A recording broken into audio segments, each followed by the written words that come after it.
Hello and welcome to the Inbetween Podcast. I'm host Joe Scorn and joined here by Tony Tones at RT. How are you, Tony? Hello, I'm doing good. This week Autumn day. I'm going to be talking about it's the end of summer, which is very sad for Yep. me personally. So that means, of course, it's the end of the summer anime season. I'm already enjoying autumn. Actually, it's been pretty good weather. I won't lie, I mean, I'm a summer enjoyer, so I'm mourning it. Yeah. But just being Yeah. generally a bit cooler has been nice. I still would prefer the heat personally, but I'm just not. I'm not designed for the heat. But yeah, so I'll be talking a little bit about some anime I've been watching and Nintendo news. We had a Nintendo Direct, and it was okay. It's the 40th year. Okay. I would say if I had to get a rating out of 10, I would be like it's like a 6 out of 10. There was some okay stuff in it, but for the most part, they kind of rattled on about the fucking Mario Brothers movie for too long, and I'm like, what are you doing? Wait, you don't want to know about the Mario Brothers movie? I don't care about the Mario Brothers movie. I've not seen the first one, so neither have I. That's how little I care about it. But yeah, so do you want to talk about you've been building some Warhammer stuff? What is this? Is this Necron? Is this what these are called? Yeah, the faction is Necrons. But I'm not really doing any gaming or anything. I've been kind of like you've been moving stuff and just building stuff. But this has been the thing.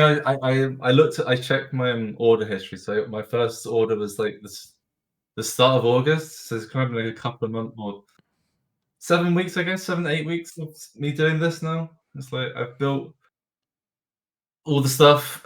Takes a while. Some of them are fiddly. Some are very annoying. Yeah.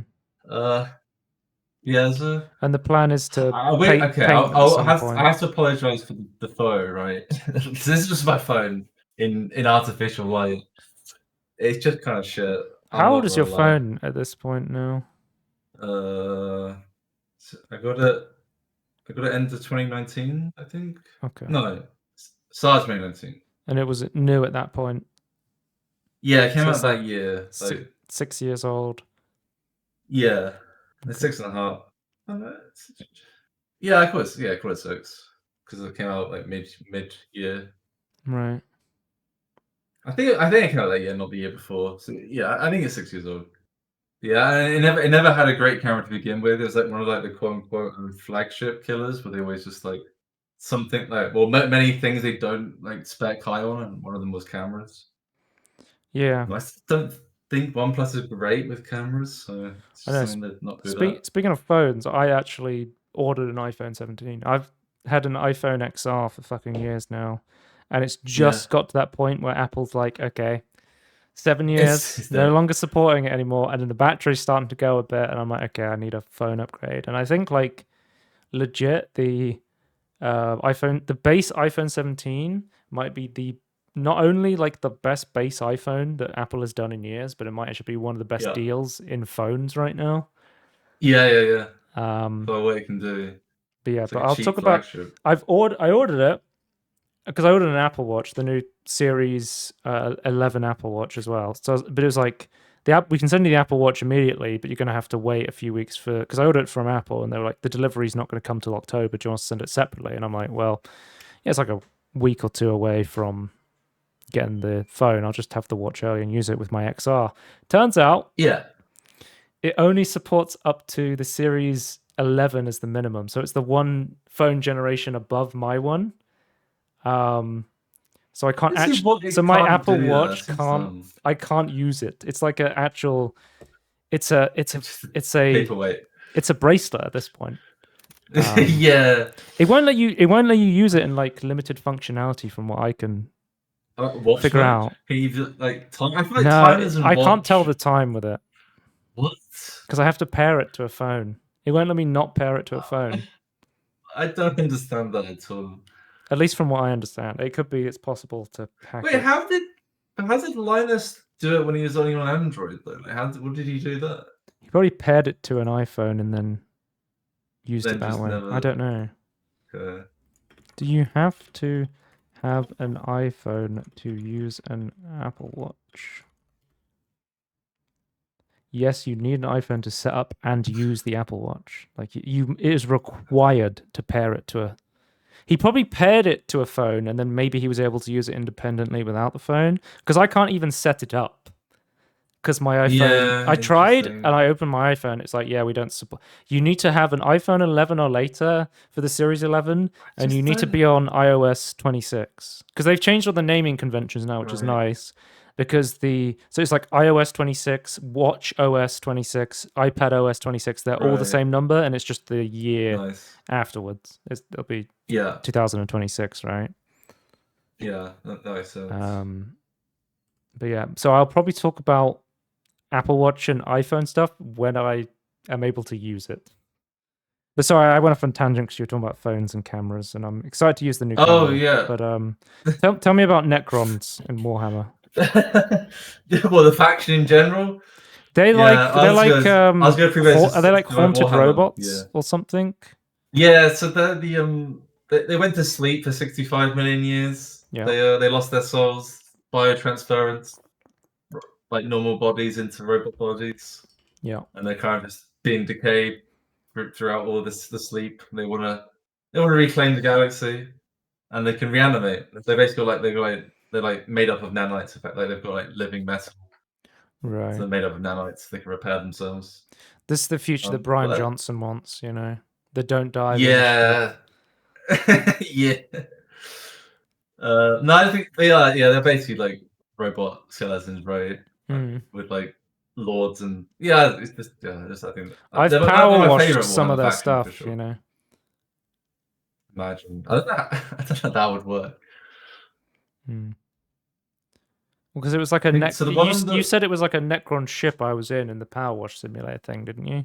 No, that was Mechanicus. So that Mechanicus. Is Mechanicus different? So yes, the Mechanicus are the machine spiritual people in the human. In the Imperium. Okay. So I don't know anything about Warhammer really. So there is. Well, it's not secret anymore. There was a secret war between the Mechanicus and the Necron because they wanted the technology and they didn't want to tell anyone about it, and they were accidentally awakening them faster. Wait, who didn't want to tell anyone?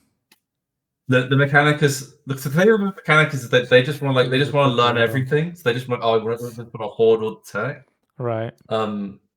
If they told other people, they'd want to just like blow up the planet because they're just like, this is a Xeno planet. We should blow it up. It's too dangerous. Yeah. But the Mechanicus want the technology. So they try not to tell people that because they're scared they'll destroy the technology. Yeah, but eventually they got so bad they started losing. I think they lost their leader in the secret war, and they had to get a new leader. And it's like, okay, fine, we have to tell the rest of the Imperium what the fuck's going on. And what did the Emperor think of that? Well, he's still on a throne. His son was very disappointed though. Okay, he's very much alive on the throne. He's alive and dead on the throne. Schrodinger's Emperor, you could say. In a way, yeah. So he's he's a perpetual, which means like he can't die. He's technically like constantly dying. And then going back. But we don't actually know.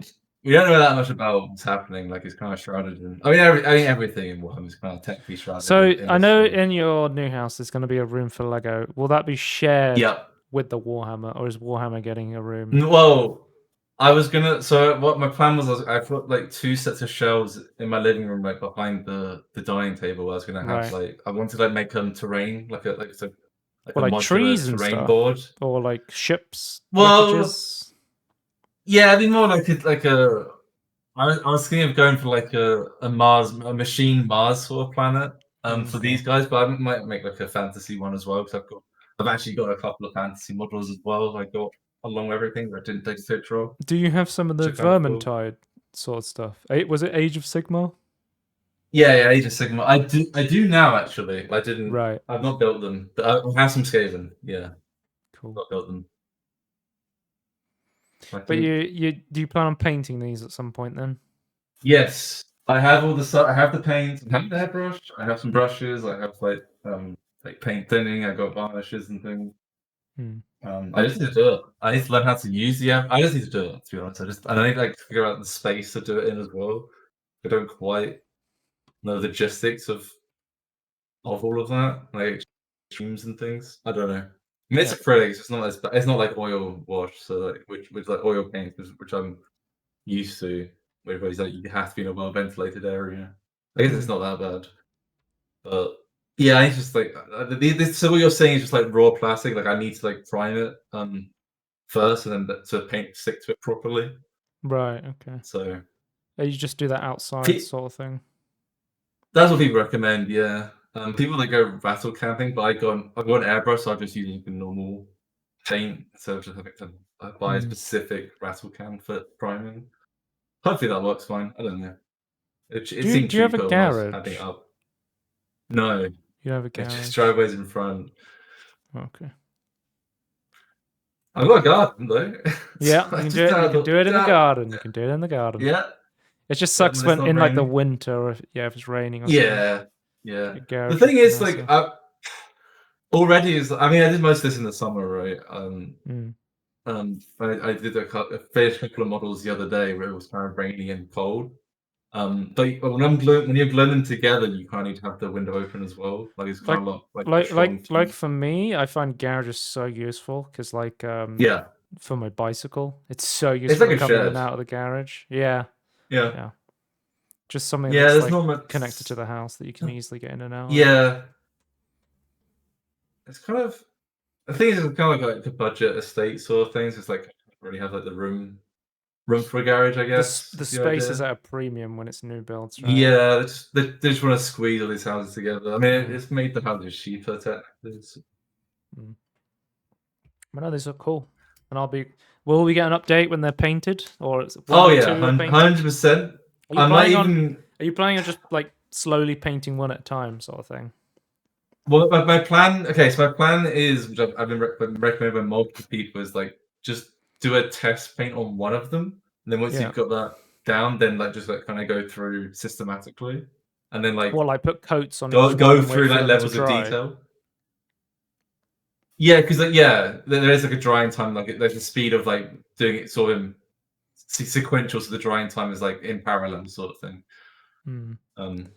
I think I would just want to focus on one at a time, even if there was time, because I would. If I had an idea, if I have an idea, if I know I want to do, I would just want to do it. At the moment, I don't have 100% idea what I want to do, so I want to test it first. Yeah. But yeah, we'll see. I've never done model painting before. I've only ever done like canvas painting, I guess you would call it. Well, it's a new hobby just now. a piece of paper on an easel. But we'll see. I might just like. I think I'm going to paint one by itself for sure, but I might get excited and go, "Look what I've done." But we'll see. Cool. Right. Should we talk about some other stuff now? Let's have a look. So this week I have been playing. Tell me which. I'll talk about one of these. You pick one. Okay. I've been playing the DLC for Donkey Kong. I've played some Super Smash Bros. Ultimate. I've been trying that. Year of the Fighting Game. I've played my second fighting game. It's only almost October.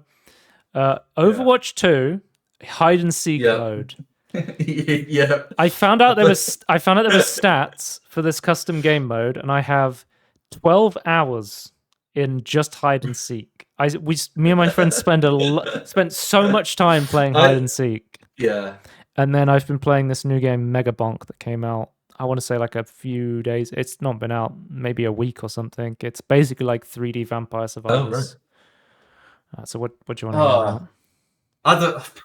I mean, I know about the hide. It's Overwatch prop hunt, right? I think.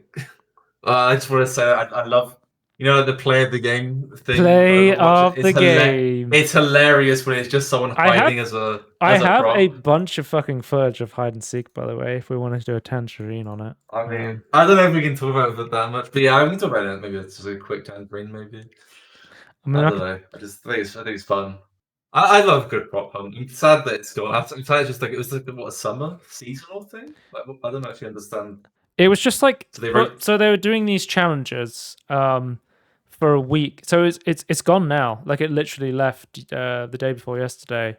but they're basically like, this week we want you to play Overwatch Classic. This week we want you to play hide and seek, and it was just like challenges to get loot boxes in order to unlock new skins. Okay. So just like free challenges to get to play stuff. But I think it was really cool the way they did it, because it basically meant everyone was queuing up for one game mode. Because the thing about arcade is if it's like very few people are playing it, the queue times are going to be horrendous. But the thing was, because everyone's playing hide and seek, you just kept getting game after game after game. You could just keep spam queuing it. Because me and my friends loved it so much, we were like, oh, let's play more hide and seek. We were distraught when we found out hide and seek was gone. Yeah. It's a weird thing I've never played, but I've watched a lot of it. I think it's really fun. I'll talk about hide and seek quickly, because I don't think there's enough to do with Tangerine on it, because I got footage. So... there's this map. I'm showing the hippogriff strat, Tony. I don't know if you're watching the stream. Yeah, that is worth So my friend figured out, he was like, wait, because one of the props you can turn it, there's this map that is basically like the theme park version of Blizzard stuff. So there's like, there's the Hearthstone Tavern, there's Snack Ramus, and the Flight to Duskwood inside here. Then it's blocked off on this map because they made it smaller, but Tony, if you went right through the doors, you'd be in like the Nexus from like StarCraft. Oh yeah, sure. Is that where the pylon and the Nexus and like the but my friend figured, he was like, wait, what if you just turn into a hippogriff and you pretend to be one of the hippogriffs? And I was like, that's so funny. You have to move really slowly and just pretend to be one, because it's prop hunt, right? So you're pretending to be props. And the problem was you always moved too fast, and I was like, so he figured this out, and I was like, wait a minute, I have an idea. When I was playing Marvel Rivals once, I plugged in my controller, and if you plug in your controller, you can push the joystick slowly, and you could walk. So I was like walking with people, and that's not something you can do with a mouse and keyboard. So I was like, I can actually go as fast as I want with the controller, and I can turn really smoothly with the joystick, because this is what it looks like from the third person sort of thing. And it was so funny when I was... Every game I was like, all right, it's hippogriff strat, to a point where once people discovered I was a hippogriff, they would run to Duskwood, and when I knew I had won, they would start slashing at and trying to hit all of the hippogriffs in case I was pretending to be one, because they were so paranoid I was a hippogriff. Yeah. But like, I literally, we were just, the thing I loved about playing hide and seek was it's Overwatch 2, which is free. It's a for fun game mode, and I could play it with all my friends. And the thing is, we just came up with the dumbest strategies. Like, one of the hilarious ones on this one is the door. It's the door. You can become a door. You can become a door. There's always a door in Spawn. Yeah. So I was like, it always looks like there's a door in Spawn. And so I would just always sneak into the spawn, this is the Hearthstone spot. I was sneaking into the other spawn, and I would just go onto the wall, and it looked like the most natural spawn ever. There was two maps. There was Blizzard World, and there's Lijiang Market, which is one of the control point areas on Lijiang Tower, which is like a popular control point map. But essentially what would happen is you would spend one round as Genji. Every time you attack something, it costs health if it's not an enemy. If it's a normal prop, you get pranked. And Kiriko could turn into... You would press a button on the enemy team, and you would turn into a random prop, and you could do that on a cooldown to try and cycle and change props. And the props would be props on the map of stuff that would be able to spawn on that map. And you also had a stun button on a cooldown, so you could like stun people and then run away, change it to a different prop, try and hide again. I think the way they set up this hide and seek legit, like I think Blizzard does it best when they're copying someone else. Like I think hide and seek or prop hunt's been like a established thing for a long time, but I actually think that the way Blizzard has copied hide and seek prop hunt and made it their own, they've actually just improved it a lot, and it was ridiculously fun, which is why I spent like 12 hours playing this game with friends. And it was just so funny playing this. Like literally, we had a point, because it was 5v5. We had a point where I was just 5 of us all together just playing at once, and we were all streaming on Discord. And then I was like, "Hey," I had like all of our streams up on the side, and I was just like, "Oh, that's so funny! You're a fucking plant pot in a plant pot. You're a scooter that's just driving around the map." One of the games, I just literally didn't transform into a prop, and I was just running around stunning people and hiding. Or like the build, like Splinter Cell mode. I was calling it Metal Gear mode, where I was literally just like, I was playing like Metal Gear Solid, where I'd like stun people, hide around a corner, and just like kite people. It almost felt like I was playing Dead by Daylight, honestly, when I was just like kiting killers around, right? But yeah, so when you're Kiriko, the reason you might not be able to hide is after like 120, so I think it's like halfway through the timer, you will start taunting at random intervals, and you cannot stop. You cannot not taunt, and it will point you in the direction of where they are. And so like I see them there because I'm like, that prop can't be there. Because normal prop has done nothing like that, right? You have taunts, but it's like up to you to use it. Where this is like that's the thing that because I always found prop hunt in other games really boring. Was because if you found a good enough spot, the objective best way to play was to go AFK. But the thing I loved about this game was you couldn't stay still. So there was like this risk reward between. Well, I found this. There was this one spot where you can hang off the side of the map, and I was 50% of the time I tried it, I would just fucking die. Oh yeah. But like there was this interesting risk reward between finding a really good hunting spot, but also like you could like run around the map and stun people and hide and stuff. And there's like the concept of splitting the map. You want like a good spot to look and to run away, right? On both sides, you would want to split the map because if you had everyone at one side, you wouldn't be able to hear the taunts of the Kirikos. Yeah. But you would also want to be on the other side you would want to split up as the hiders, right? Because you'd want to make it so they couldn't hear your taunts. But also, having Kirikos close to each other actually makes it harder to pinpoint down exact locations if you've got multiple taunts going off at once. You can delay your taunt if you stun, which led to one of my friends, Kay, who had one of my favorite strategies, which was to stun and stand still. Like so stun them when they're not looking in your direction. Somebody to walk past you, you would stun them. They go, "Oh, where have they gone?" And they'd run off looking for you, but you wouldn't have moved. You just stand still, and it was so funny every time. Yeah, but I hope Blizzard brings back hide and seek at some point because this was really fun. Yeah. Because I think the last time I want to see this more was maps out, as well. I think this was released in like 2023, so they might only ever have it out at like once a year. But I would love this if this was like a full game mode they put dev time into. But obviously, I don't think they can because I don't know how much money Overwatch 2 makes. Yeah, there's no good way to. There's no monetization in this either. So it's because there's no skins because you're all props. So they couldn't monetize this. So they couldn't put dev time into it, unfortunately. No Genji skins? No, you could do Genji skins, but they just always make you do this night skin because the story is that Kiriko stole the rune of disguise and you're a night Genji and you have to find her. Right. That's the story. But yeah. That's hide and What's the seek. story for why there's 5 Kirikos and 5 Genjis? What's that story? They're all brothers and sisters. Okay. I don't know. I didn't look that far into the deep lore. Right. But yeah, the hide and seek was pretty cool. I wish I'll be right back, but we were legit. Me and my friends were legit like upset it was gone, and I think we've all got the game Witch It, which is like a dedicated hide and seek game. We're gonna give that a go. But I think apparently it's different, and also like I don't know what the player base of that game's like, so we might have to like in-house that sort of thing more. Because the cool thing was, if a couple of us were on, we could go on, queue up with random teammates, get random opponents, and because Overwatch 2 is this bigger game, you're guaranteed to get like matches. That's the benefit of games like, you know, Fortnite, Gary's Mod, Roblox, stuff like that, where you just have a huge player base. So if you have a sub game inside that, you can pull from this giant pool of players, right? Yeah. Which is what's cool about the arcade in Overwatch 2. I think it is like a lot of Blizzard games have that thing where custom games or the arcade and like StarCraft and stuff, like you have that really cool custom game community stuff, right? Yeah.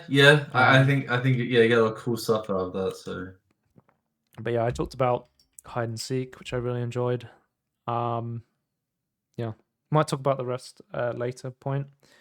Let's talk about some anime stuff. I want to talk about Devilman Crybaby.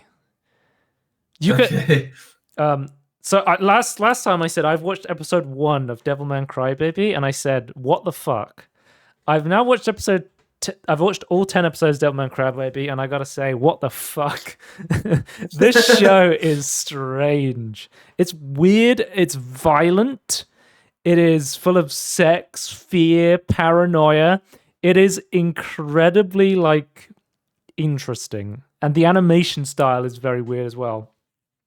What I find interesting about it, it's actually animated by Science Saru, and the soundtrack is by Kensuke Yoshio, which that duo, and then also they would go on later to do one of my favorite shows of the summer season, and probably my favorite show of last year, Dan to Dan, which is a really fucking weird show with a kick-ass soundtrack that's animated by Science Saru and has the soundtrack by Kensuke Yoshio again. So they brought that duo back together, and I think it works really well. Like the interesting music with the weird atmosphere and characters and what's going on, right? Because literally I watched this because I listened to the soundtrack. I got recommended the Kensuke Yoshio soundtrack, and I said I was on Netflix watching stuff, and I was like, "Oh fuck it, I'll look nothing up about this and just watch it." Which, based on my watching on Christmas Day of Perfect Blue, wasn't the greatest idea for that film. I keep getting haunted by Perfect Blue because they're doing it like a 4K Blu-ray release of it recently, and I keep seeing it pop up on Reddit, and I'm like, no, I don't want to watch it again. Like most anime, Devilman Crybaby is anti-war. I feel like being in a country that's had 2 nukes dropped on you does make a lot of your media anti-war. Well, it's kind of the only country that's had nukes dropped at this point, right? Like nothing else is. There's only been tests and threats. This show has a lot of rap in it as well, which is because I was watching the English dub, but a lot of the rap is in Japanese, so it'll just switch to the Japanese dub for the rap. There's a lot of rap in this, which is something I was surprised by. Except for one rap song, which they translated into English in the dub. So I was like, okay, so they translated one song, but then they were like, the others just leave it Japanese. Tony, I sent you the OP to this, and I would like you to watch it now. Yes. This is Man Human by a band called Denki Groove, which is like a Japanese techno band. And I want you to give me your opinion on the OP, because I can't play it now because of DMCA stuff, but I think it is so interesting. It's this weird, mix of upbeat techno music, but it also has this, when the synths come in, it almost sounds like crying, which I think really plays into the themes of Devilman Crybaby. It's a really weird song, but I really like it. Also, it's got chanting. Club chanting, would you say? Because the whole soundtrack itself, because so just to get into the story of Devilman Crybaby, it's about demons are being summoned by having these debauchery hell parties, so people get turned into demons, and then our character Akira gets turned into a devil man, right? Which basically is the devil with the heart of a human. So he has all the strength and the power of a demon, but then he's very soft-hearted. So he can basically he goes out and he starts killing other demons in order to stop them from doing bad things. Which it's like some of the evil powers, but you try to use it for good. Yeah, I always like this one. I mean, I'm a big fan of demon stuff to begin with. I think it's a really cool premise. But I was trying to find. I love the music. The soundtrack. What did you think of the OP, by the way? Did you like the first time I watched it? I was like, this is strange, and then I kept watching it, and Netflix kept skipping the intro. And every time I said no, I want to watch the intro again. This is interesting. If you watch, there's some nice discordance part as well. It's like the unsettling. It's like chants throughout the whole. I think it's really the synths, right? Yeah. But the beating is like a heart, the bass line that, and then the synths are I think the music plays in really nice with the story of the show. Which is why I wanted to bring. I think the music is giga important for this show, and I think what makes a lot of it work is the music. because like it has rap. Like there's characters have themes, Tony. This is something I don't understand why we stopped doing. Like there's a character called Miki, and Miki has a theme.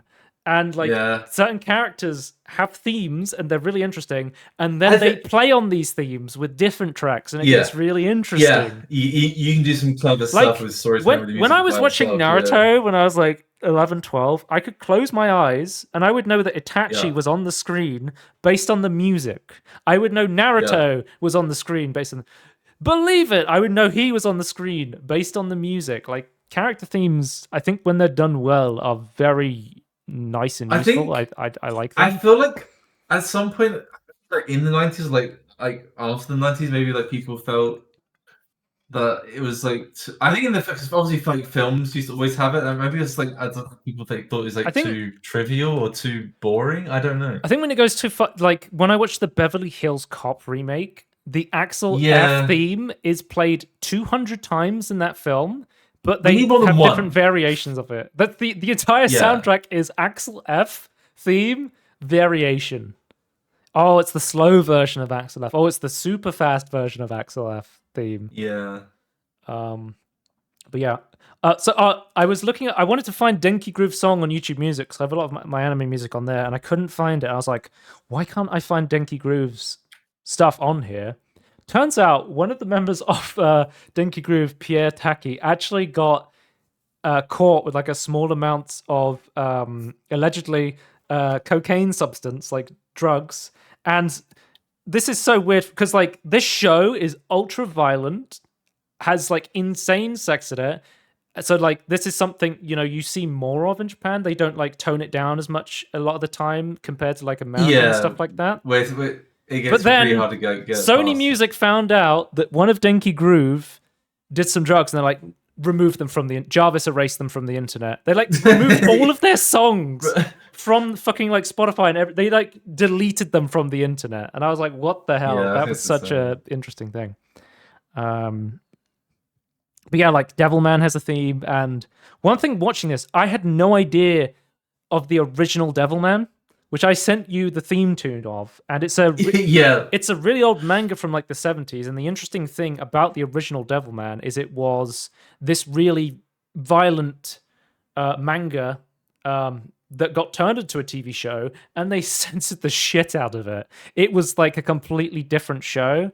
Like I can show I'm gonna show it muted, like the original Devilman opening. It's like it looks like a 70s like superhero show where he's like he fights the monster of the week. Yeah, really bad, dumb villains. But it's like a 70s. It's like a Tohei animation, right? Which is you know, like Toei basically do all of the like they do like Dragon Ball Z, I think Toei do. That's them? What, like the One Piece, like your big like shonen shows usually. You know, you're more like family friendly stuff, right? Whereas Science Saru is like, we're gonna do weird shit, which I think, or like a Trigger would be a better sure, to handle like a Devilman, for example. That makes sense. Yeah, I could see that happening in a different universe, maybe. Is that right to say that? Yeah. But yeah, they did, Toei Animation did this Devilman, and it is like, it's interesting, but it's, if you've read the original manga and you've seen Devilman Crybaby, you'll be like, this is a completely different show, almost, like how much they turned it down. I think like one of the big themes of Devilman Crybaby is like it shows humans as the real devils in a way. Like it shows how like mob mentality can force humans to basically become demonic-like creatures. And like I think the artist got so pissed off with being censored that he basically made like his critics, who are like, we can't show this, think what the children are going to think. He basically made that mob mentality a core factor of like, mobs are some of the most fucking dangerous things in the world because you have like this mob mentality bias where you just violence becomes okay, and it's like and they're wearing ramping each other up, and it's like you it's have like anonymity. Yeah. But I think that's would I recommend Devilman Crybaby? It's a weird recommendation. I was speaking to my brother today wouldn't watch this anime, and I was saying like, oh, I watched Takopi's Original Sin, and it's one of the best things I watched this year, and I recommend you do not watch it. Like this is like in the grand scheme of like Devilman Crybaby might ruin your day. Takopi's Original Sin will ruin your week. Perfect Blue will ruin your year. That's kind of my scale of what you're gonna feel after watching this. You got a logarithmic scale there. Yeah. But it's like it's because it depends on the person. Because my brother has a child, so I'm like, you can't watch Takopi's Original Sin. You cannot watch this. No, I think I'm adding Devilman Crybaby to my list. Though I think it's one, the music's good. So, Daniel, stick to watching I've Been Reborn as a Vending Machine season 2. You know that's what he told me. He was watching that. Bro, do you know how many isekai things there are? And they're all just like, I don't really know what that can't means, believe so no. Isekai is when a regular person gets transported to a fantasy world and they have to start again. Usually by getting hit by what's called truck-kun, which people have affectionately called when basically a character gets run over by a truck and they wake up in a fantasy world. Truck-kun appears in a lot of shows that are isekai. Okay. But basically, if you can look at like a graph of isekais released, and it's like it goes like there is so many isekais now, like of these fantasy things. There'll be shows like I used to be the lowest ranked class guy with a sword, but now I'm level 9,999. They have like insanely long titles, and it is so like that's the meta at the moment, is it? Yeah. Yeah, I think if you like good music, 100% listen to the soundtrack for Devilman Crybaby because it's really even like the Devilman intro from the original Devilman is so interesting. It's a different Devilman. And I love that they remade it as well for the Devilman Crybaby thing. It's interesting because it's like Science Saru doesn't have many, like they do Dan to Dan now, which is their big thing, but they've honestly not made that many shows. So I was interested to see like more stuff they've made. They just like I guess like spend their time doing projects. It takes them a while to do stuff. Is that what's happening, or just bad? It depends on how big their studio is. Well, no fucking anime studio has good Well, funding. no, but is it worse than normal? Whereas they can't even they have to like cancel a project sort of thing. You'll have like for example, this season, Tony. I've talked about this before. I love Cloverwork romance stuff. Cloverwork is doing 3 shows this one summer season. It's like, how are they? How is it? So sometimes, Tony, you'll have like a break week. So some of the smaller studios will have break weeks randomly. Like episode 6 has been delayed, and it's like we literally don't have time to animate this or get it out on time because we're animating other shows right now. So we have to put this on break this week in order to like fill our gaps of doing other stuff, right?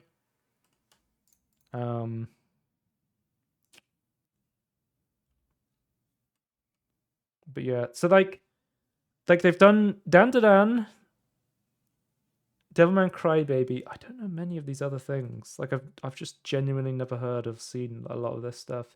They did an so I don't know if you know this, but Disney is doing like a anime version of Star Wars, and they've basically been getting studios to animate like an episode. It's called like Star Wars Visions, and they've been like Trigger did an episode. Science Saru did an episode. Like anime Star Wars, because they've done like animated stuff like the Clone Wars, right? Oh, they have a romance show. I have to watch this. What? Yeah, Science Saru did a romance show. I wanted to look up Kaiju number 8 because my brother said Science Saru. Yeah, it's one of that he said Science Saru does this, and I'm like, I don't think they do, and I can't see it here.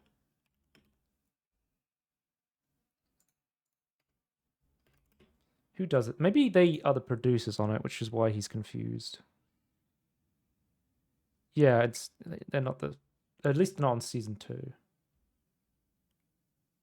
Anyway, what was I saying?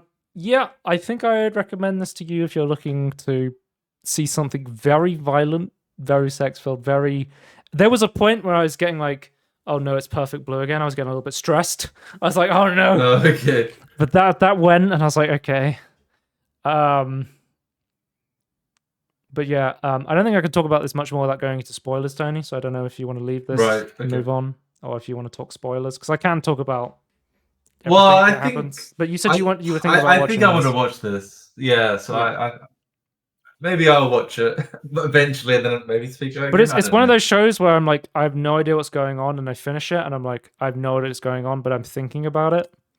And the more I'm thinking about it, the more I'm like, okay, I understand the messaging it's going for.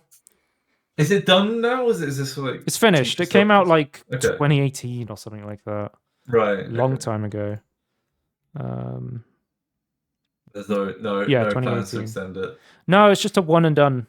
It's a one and done. Right. Fair enough. And it's on Netflix, so you would need a Netflix sub unless they've done a Blu-ray of it. I don't know. Does Netflix do Blu-rays for their... Because it's funded. It's like Netflix is one of the producers. Yeah. So I don't know if they... Because I watched it on Netflix, but you don't have Netflix. So I don't know. I think it's a bit expensive, but I think they do exist. Okay. Devilman, Crybaby, Blu-ray. Oh yeah, the deluxe edition. Yeah, the deluxe is £71 on sale. The deluxe edition. Yeah, are they importing this? It's a pre-order product. Yeah, things that make it to order. I don't know. Like sometimes, trying to get you. I mean, if I watch it, I really like it. I might genuinely like think about it. I think just have open.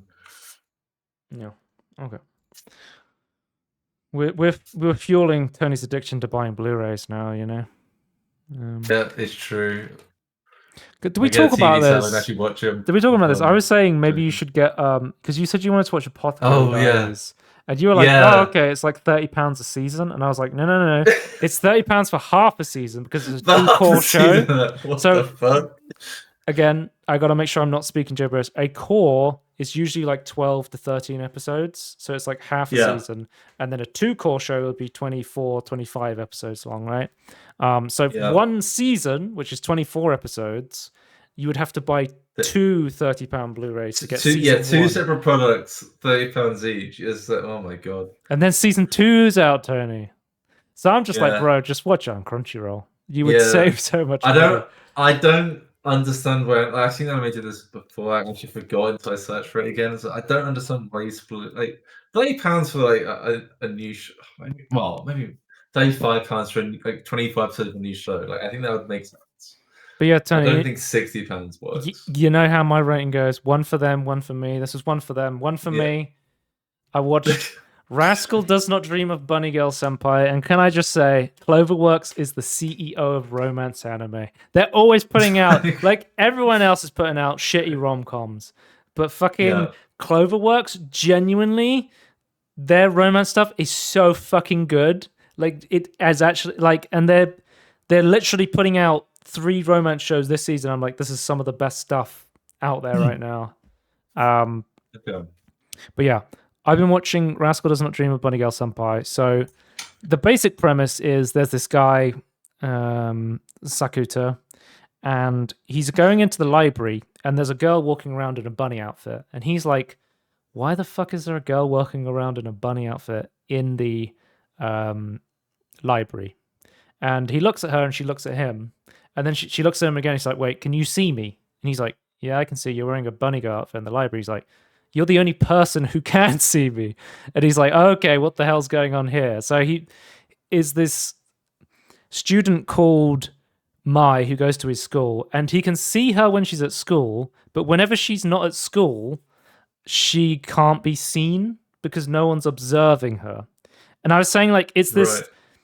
In the show, they call it like adolescent syndrome or puberty syndrome, where it's like this disease that only affects teenagers, but it's basically like it's like paranormal, like science fiction stuff that happens to teenagers. Like you would read about inside like a Goosebumps book, or like a oh yeah, sure. Or like people would say, like I swear to God, I have a doppelganger in real life, or I swear to God that nobody can see me anymore. But it's it's using, as I said before, like all good science fiction and horror are analogies for real life, and I feel like this show does this really well. Where it's like Mai is an actress, and she hates being seen because everyone's looking at her, so she wishes nobody's looking at her, and then suddenly it manifests that nobody can see her anymore. And that's when like the story starts. But the actual story of this like evolves over time. I sent you the ED to this because I was like, the OP by the Peggies, which is like a Japanese rock band, is pretty good. But I love the ED for this because it like the ED changes throughout the show. Because as the show goes on, it focuses on different girl characters, and as it changes, it has this scene of them walking along on the beach. And as it focuses on different characters, it has the different girl on the beach, and it also ED means ending, which is the end credit animation at the end of the anime. Because I had to learn that one. Tell you about this because I didn't realize I was speaking gibberish to normal humans. And what's really interesting about this, usually EDs don't change; they're always the same. But for this show specifically, the ED changes, and when it changes to a different girl, not only does it change to her in the animation, she sings the ED song. And even to a point, like in the film of this, they have all of them sing at the same time, which I thought was really nice. Yeah, I think it's a cool idea to have a thing that changes. I liked the OP of this, but I was like, I love the ED. It's this great song as well. I really like the ED.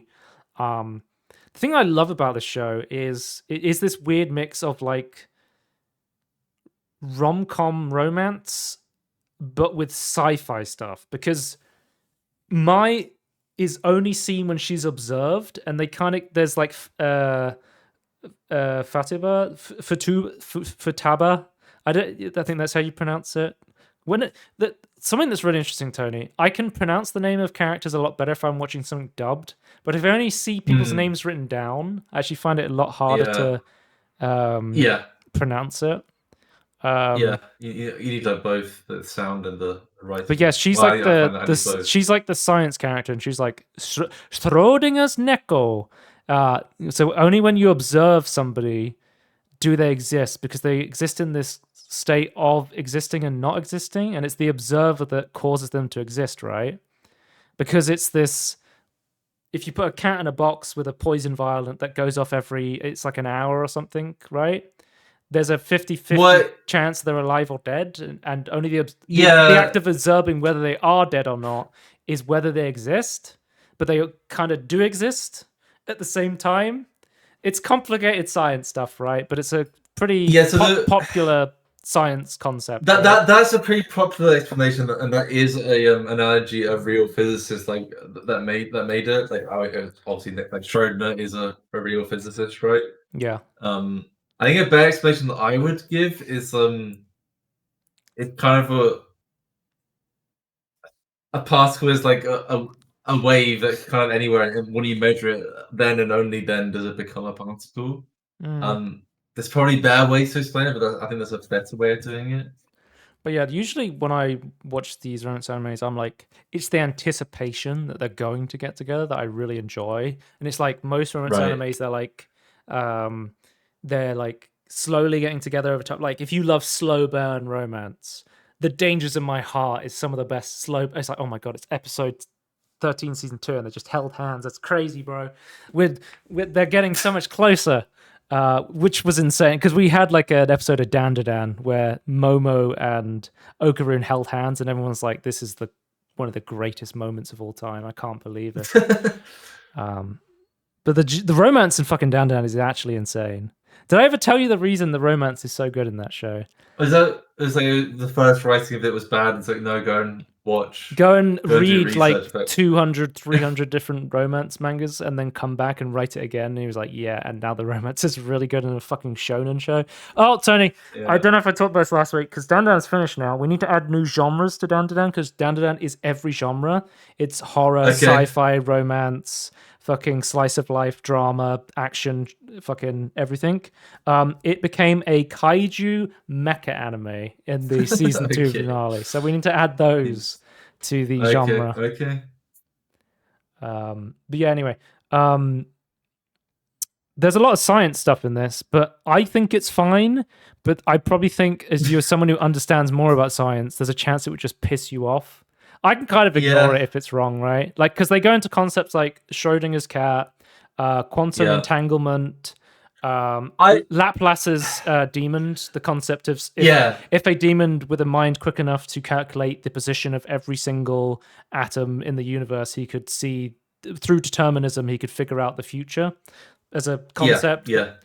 Doesn't really make sense right now because we know about like, what's it called? Like fluctuations and stuff. Like, it's kind of a balked concept, determinism now, isn't it? Through future science. No, afraid not. So some people think that the quantum effect saves the consciousness, like being like deterministic. It doesn't, unfortunately. Right. Okay. See, because it's actually still very deterministic. It's just instead of particles. Yeah, instead of particles, it's the wave that's deterministic. But yeah, like I thought. For me, it's like them getting together. I talked about this before. It's another Cloverworks show. Horror Mia is a show where like the couple immediately gets together. And then I was like kind of less interested in the show. Bunny Girl Senpai has the main characters. There's a love confession in episode 3, Tony, and the show doesn't get any less interesting. It is still like really, and they're in like a committed relationship with each other. And I'm still like, man, this is really, it's romance and it's still like, but it's also really interesting sci-fi stuff at the same time, which is, I think this show's great. I really love it. I think I'm just like, because Star Trek, a lot of their episodes like based around like an analogous version or a personification of like a science idea, like the many worlds theory in a TNG episode, or I'm trying to think of other ones. Like I guess time travel stuff is like that. They're like, here's this like time travel paradox idea that's making like a whole episode on it, sort of thing. But yeah, they get wrong most of the time. I can't really go too much into this without like spoiling a lot of the stuff. But there's a season of this which I've watched now. There's 3 films. The really awesome thing about Crunchyroll, Tony. So like when I was watching My Hero Academia on Netflix, I had to pull up a fucking spreadsheet every time I wanted to watch it because it's like I finished this season, now I need to watch this OVA episode, and then I need to watch this movie, so I need to go over here and watch this movie on Netflix, and then I need to watch this season and this OVA. And it's like what Crunchyroll does is it puts the story of this goes season 1, film 2, film 3, season 2. Crunchyroll auto plays after season 1 the first movie, the second movie, the third movie, and then it puts you onto season 2. So it just auto plays it for you. You don't have to have a spreadsheet to figure out what's going on, which I think only recently they got everything together on Crunchyroll so they could do this. But when they have all the stuff, it makes it really useful because I've finished season 1. Highly recommend the show if you like romance. But even if you like sci-fi stuff, Tony, there's a chance you might like it, but it's a chance that the science stuff is over my head and is wrong and it would piss you off. It's like whenever I'm watching an anime and somebody's like, don't go outside with that umbrella. If you get rain on you, you will get a cold and fucking die. And I'm like, that's not how that works. But they keep fucking doing it. Maybe like Voyager, where it's like they get a lot of techno. I love Voyager, so this is great for me. But yeah, so the first I've watched 2 of the films. I haven't watched the third film yet because they're like an hour and a half long each. And then season 2 is currently airing, which is why I was watching this. I was like, okay, maybe I can catch up to season 2 before the summer season ends, and maybe I can talk about it in the best anime of summer season for season 2 of this show. Okay. So we'll see if I get to it by next week. The first film is really good. I really liked this is more like straight up like romance stuff. I can't really go into specifics because it's like you wouldn't be able to, I haven't seen season 2 yet, but I feel like there's a lot of story stuff in the films and you kind of need to watch them in order to get what's going on. Like it can, some like my brother was like, I was like, the new season of Spy X Family is coming out in autumn season, so it'll come out in like a week or so. And I'm like, you should watch it. And he's like, I haven't seen the film, and I'm like, you don't need. I've seen Code White. You don't need to watch the Spy X Family film. It's just like a side story, so you don't have to watch it to understand what's going on in the actual main story. These are required watching if you want to know what's going on in the story. It is as integrated the story is and the film, I suppose. Yeah. There's like big plot points in this. I really liked the first one. It was a good emotional story. I think it was really well executed. And then the next film is, because this focuses on like two, like his girlfriend and another romantic interest character, and then this film focuses on his sister, and interesting stuff happens with his sister in terms of like sci-fi stuff that makes her interesting, but I can't go into it because I'll be spoiling the entire first season. But season 2, I was a little bit didn't think it was as good. It was definitely interesting and going into like retreading some of the stuff that happened in season 1, but I almost felt like I was watching an ad for online teaching. For some parts, I was like, okay. Sometimes when I watch anime, I'm like, is this an advert by the Japanese tourism board?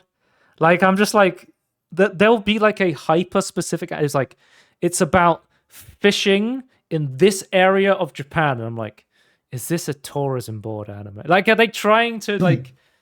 I don't know. If you, money for do you ever get that feeling in any other media where you're just like, people made this because they wanted people to know about this specific place more than they wanted to make an interesting story? Like, we want this shoot in this location, and they got money from a place in the States or Canada or something. Yeah. I've definitely felt that. Yeah. Oh, but yeah, that's what I'm watching. I've also watched Barn, which is, I don't know, so one of my, I talked about in the past, I listened to the podcast Trash Taste, which is a bunch of anime YouTubers that get together and talk about anime stuff. But one of them is called Garnt. He has the YouTube channel Gigux, and on his YouTube channel, he makes reviews of anime. He says like, these shows are coming out this season, here's what I've watched, here's what's cool to watch. He basically he used to be he's always wanted to be a writer, and he's basically gone out and written his own anime, and he's found funding for it and has released it for free on YouTube. So he's done it with Studio Daisy, and it's got Kevin Penkin, who is known for like, I think it's is it Made in Abyss? His music's I haven't watched Made in Abyss yet. I do want to watch Made in Abyss at some point, but what I understand about Made in Abyss is another show that is really good, but you're going to have a bad fucking time watching it. I think it's about like kids trying to survive like monsters or something like that. That's all I understand about it, but I'm blind on that. But the one thing I'll say, the animation and the music is really good. I think it's really well done. And as well, Tony, if you wanted to watch this, it is a 18-minute YouTube video on his YouTube channel. So you can watch this. It's very accessible. Yeah, that's crazy. And it has 2 audio tracks. So it's got... you can watch it dubbed or subbed. I watched it dubbed because I heard Alex Lee's voice, which is... I was watching him voicing Thorfinn in the Netflix dub of Finland Saga. I like Alex Lee. I think he's a really good dubber for English. So I watched it dubbed. But honestly, I think it looks like it has a really interesting world with really good animation and a good OST, but I did not connect to any of the characters because the length and nothing really happens. I think the issue is I would have loved to seen a season of this. But I think Garnt himself was like, because it's 18 minutes in length, but there's like 2 minutes of credit. So the actual length of this is like 16 minutes. And he said it cost like I think it was like $200,000 to animate this 16-minute video. Jesus. Like it's crazy how expensive it is to make anime. And then like anime studios don't get any of the profits. It all goes to the production studio. It's crazy. Yeah. But yeah, so I gave this a rating because I thought it was important to be like, okay, here's what I think of it. I gave it a 6 out of 10. I think 7's a bit too high for me. I think like I could see the reason people were giving it 7s to be like, okay, the animation and music's really good, but the problem was there's what I love about anime usually is characters, and this character developing. Character like, don't get me wrong, I love music, but which is why it's a 6 out of 10 because of the strong music, right? I think that's the part I like the most. For me personally, I love characters and their interactions and learning about them, and I felt like I wish this was longer so I could actually see it, but I understand it can't be because it's like it's a money hole that's released for free on YouTube. So, and I think he's selling merch for it to try and recoup some of the costs, but yeah, that makes sense. He was basically like, no, I'm going to release this for free. I just want people to be able to see it, right? But again, I don't know if I would. Again, the cost of admission is so low, I might recommend Barn, but for the most part, I'm kind of like, it's kind of forgettable in the grand. Like, it's not like something like you have to watch Barn, right? Not a lot happens, right? I don't think. It's kind of like a double isekai. It's like two people, one who comes from like this weird like fairy world with dragons, and then one that's coming from like the human Tokyo world, and they like switch places and they have an interaction with each other, but it's not really explained, and I was very confused. And then I don't know. Are you interested in what Tony? You can watch this on YouTube. You should give this a watch and tell me what you think. Yeah, I mean, if I haven't sold it, so minutes, yeah. I wish it was really good. Maybe. And I could be like, hey, there's this free fucking 20-minute anime on YouTube. It's really good. You should watch it. Because that would be way easier to recommend. But yeah, I wanted to like this because I like Gant, the person, from what I've seen on YouTube, right? I think it's an impressive feat, so I think I respect it for that. It might be worth watching for that reason. I mean, it's only 16 minutes, so... It has good animation and good music. That's what I will say. Yeah. So I'm a premise guy. Oh, you love the premise. That's my number one. My premises need to align before watching. I don't know. I mean, I think the novelty of it, being created by someone on YouTube. But yeah, let's talk about. I'll quickly go through everything that's finished in the summer season. So probably next week I'll go over my favorites of the summer season because, like, Summer Hikaru died, Fragrant Flowers, Bloom with Dignity, like these really big shows that I really want to talk about when I'm talking about my favorite of the season. Haven't finished yet, so I can't give my full opinion because like the ending of the show could really turn my rating of it around. But Detective These Days Are Crazy is finished. I fucking love this show. I'm so glad I just randomly was like, it's the start of the season. I will literally watch anything, and I watch this show. It is just straight up comedy the entire time, and it's great. Highly recommend Detective These Days Are Crazy. Clever Tez, again, came out right at the start of the season. And I was like, fuck it. It's a fantasy thing, but it's not an isekai. I'll watch it. Really good world building, and it's been announced there's going to be a season 2, which means all the good world building they've done can be expanded now that we know all the factions and characters, and we can add more to it, which is really cool. It has this weird mix of like old school anime, like animation to bring you like film grain on the animation and like flash really like low resolution hazy flashbacks. One thing I really loved about there's a couple of scenes where in the Summer Hikaru died this season from Cygame Pictures where there's like horror scenes where it's purposely like really low bitrate, like low bitrate horror, and it really works, just like randomly going to like this grainier image. It looks more like, haunted, like creepypasta, almost, that sort of theme, right? I thought it worked really well. That makes sense to have. Yeah. Tony, I have watched the fucking season finale of Rent-A-Girlfriend. I like how it's a awful mess of flashback scenes. Of course, it features random people complimenting Chizuru as she runs through the hotel room crying, like, man, that crying girl was so beautiful. Like, who the hell made that beautiful woman cry? I can't believe it. She's so beautiful. Anyway, it was absolutely awful. But Tony, this is a 2-core season, so you know what that means now. It's the mid-season finale, so there's another season. There's another 12 episodes of Rent-A-Girl season 4. And I went to the discussion thread, and the top comment is, "That was fucking awful. I'll see you guys next time." And I was like, "Yep." I was speaking to this about my brother today because I was like, I was saying like his photo on Crunchyroll is Chizuru. Oh, and I'm like, yeah. Does Daniel really love this show? I spoke to him today. I was like, "Do you love Rent-A-Girlfriend? Because I hate this show, and I can't stop watching it." And he was like, "No, I just picked the profile picture because it was an anime character I vaguely recognized from something I've watched, and I just clicked on it." So he's not like some sort of Chizuru stan or something like that, right? Right. And he was like, I kind of like this show, but I also agree it's very I was like, it's like NASCAR, right? Like it's awful, but you can't stop watching it. And he was like, yeah, it's kind of awful, but you can't stop watching. Like, it's weird. Like my brother's had this same experience, Tony. It's not just me.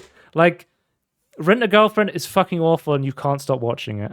You can't explain it in words, right? So I will be watching season 4 of. I don't think I can ever comprehend it. Then Mikadano Sisters is a breeze was a show I was like, this is going to be my rom-com trash of the season, which I absolutely love, but is kind of bad. I actually think Mikadano Sisters is a breeze is actually a pretty good rom-com show. It's not bad. It's not trash. It's actually quite good, which I was surprised about. I think it's a good show, and I hope they make more of it. Dandadan Season 2. We have official announcement. Dandadan Season 3 is going to be coming out, and I will be there probably... There was a 1-year gap between Season 1 and Season 2, but apparently Season 3 is probably going to take a lot longer because they're adapting a much bigger arc of the manga. So whenever this comes out, Science Saru and Kensuke Oshayo, I hope they come back because... Tony, I can say this now because I feel like after watching Season 1, I was like honeymoon phase. It's out right now. It's really good. I'm kind of still in honeymoon phase for Season 2, but I want to say right now, Dan, it's 100% up there for one of my favorite animes of all time. Okay. Oh, also, I need to going back now. Bunny Girl, Rascal Does Not Dream and Bunny Girl Senpai. The show it reminded me of that I forgot to mention. It reminded me of Steins Gate, which is one of my favorite animes of all time. Oh, okay. It's this weird mix of like time travel sci-fi, but with like a really strong romance to it, which I fucking love. Steins Gate, and it's the one thing that tricks me into watching visual novels because I'm like, what if it's another Steins Gate? And then I watch another fucking visual novel anime. It's like, this is goddamn fucking awful. It's not anything like Steins Gate. But yeah, I wanted to, and also Your Name as well. It reminded me of that anime film as well. I wanted to mention that before I forgot it. Please make more Dandadan even after Season 3. I like how both seasons of Dandadan end with fucking Momo Ayase getting absolutely wrecked. Like, they just absolutely they leave her in such awful positions at the end of every season. My Dress Up Darling Season 2 is finished. Cloverworks Peak. This season was much more cosplay focused. Like, I was legit learning about so much about like Season 1 is pure romance with a little bit of cosplay. Season 2 is like heavy cosplay with some romance. And I think that's the difference. Like, people have said the manga is much more a cosplay show of romance, and the anime is more a romance show with cosplay in it. But we got some progress. I love some of the fucking scenes in this season with Gojo and Marin, or Marine, she's called, her cosplay name. And I think a lot of the female characters are well written in this, and it makes sense because I think the writer is a woman, which I always find like when you have a female writer for romance shows, you usually get way more interesting female characters, which is not something you always get in anime, which is kind of a shame. No. And I think it's interesting because like not a lot of people were big fans of Gojo, and then Season 2 kind of people changed, like, oh, Gojo is kind of a cool guy. But apparently Gojo is the writer's ideal boyfriend. She's like, she's like, this is my ideal type. And Gojo kind of is just like, his character traits are, he wants to do everything to support Marin. Like, and he's not like giga interested in like lust and romance. He's just like, I want to support Marin and her hobbies, and like go along with my hobby as well, sort of thing. Which makes it like Dress Up Darling is a great show because it has a lot of fan service, right? And it's a show men love and it's a show women love as well. And it's really interesting. Night of the Living Cat. This is the zombie show with cute cats. I was like, this could be like a one-note joke, but it actually went some interesting places like this. Earthbound Mole, I think, was one of the more underrated shows this season. I feel like nobody was watching this because the art style was kind of ugly, but I think it was this weird, like, eclectic cast of, like, comedy/drama. I actually quite liked Earthbound Mole. With You in the Rain was, like, one of my favorite slice of lives of the season, other than Meet Me Tomorrow at the food court, which is another great one that ended early because it was 6 episodes. And Turkey. I said, Turkey. I was going to go completely blind, and Turkey did not disappoint me. I was so confused watching the first episode of Turkey, and it goes places. It get like the tone is a bit like, is this funny? Is this serious? But at the end, it fucking works. It actually works. Okay. But yeah, that's the summer season, and I will probably do like a mini award of like, this is the best anime of the season, I guess, unless I'm like, this also has to happen. Maybe I should do a romance of the season, because there's so many good romance shows this season. Maybe I should do like specifically. The fucked up thing is, Tony, like I made a list of like 5 or 6 front runners, and I think like 4 of them are romance things. There was such strong romance stuff this season. Definitely very stacked. But let's talk about some of the stuff that got released. The 10th of September, we had Starbirds got released, this is the Kurtzkazar's art style, like, resource management game. Do you remember this one from, like, one of the games? Yeah. I remember. I've watched recent Kurtzkazar videos. They mentioned it as well. So, yes, I do remember this one. Do you know anything about this, or should I read the reviews and see what people are saying? I don't know anything about it. I know it's kind of like asteroid mining. Yeah, let's have a look.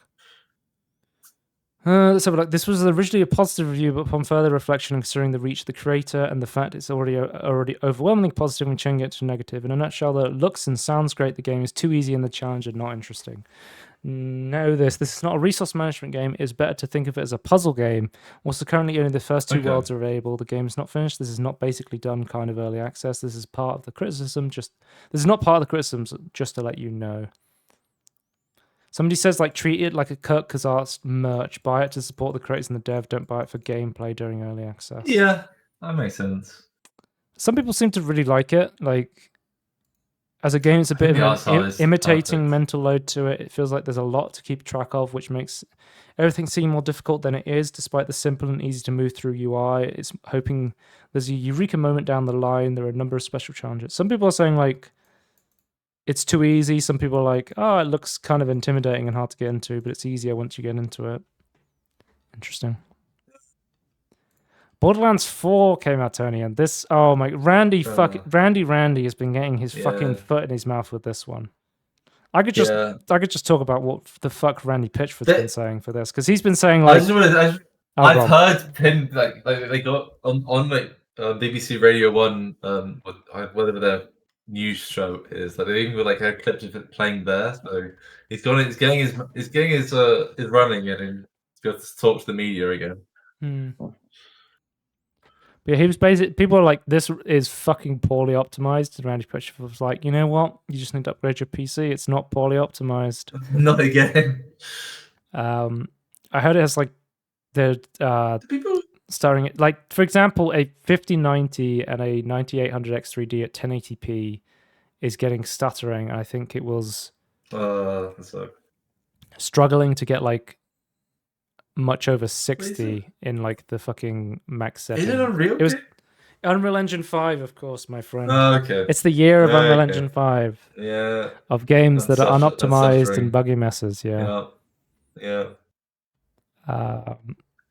What I've seen of people playing it, they're saying like the gameplay is pretty fun. is what I've seen. But the optimization is the big like hot button issue right now.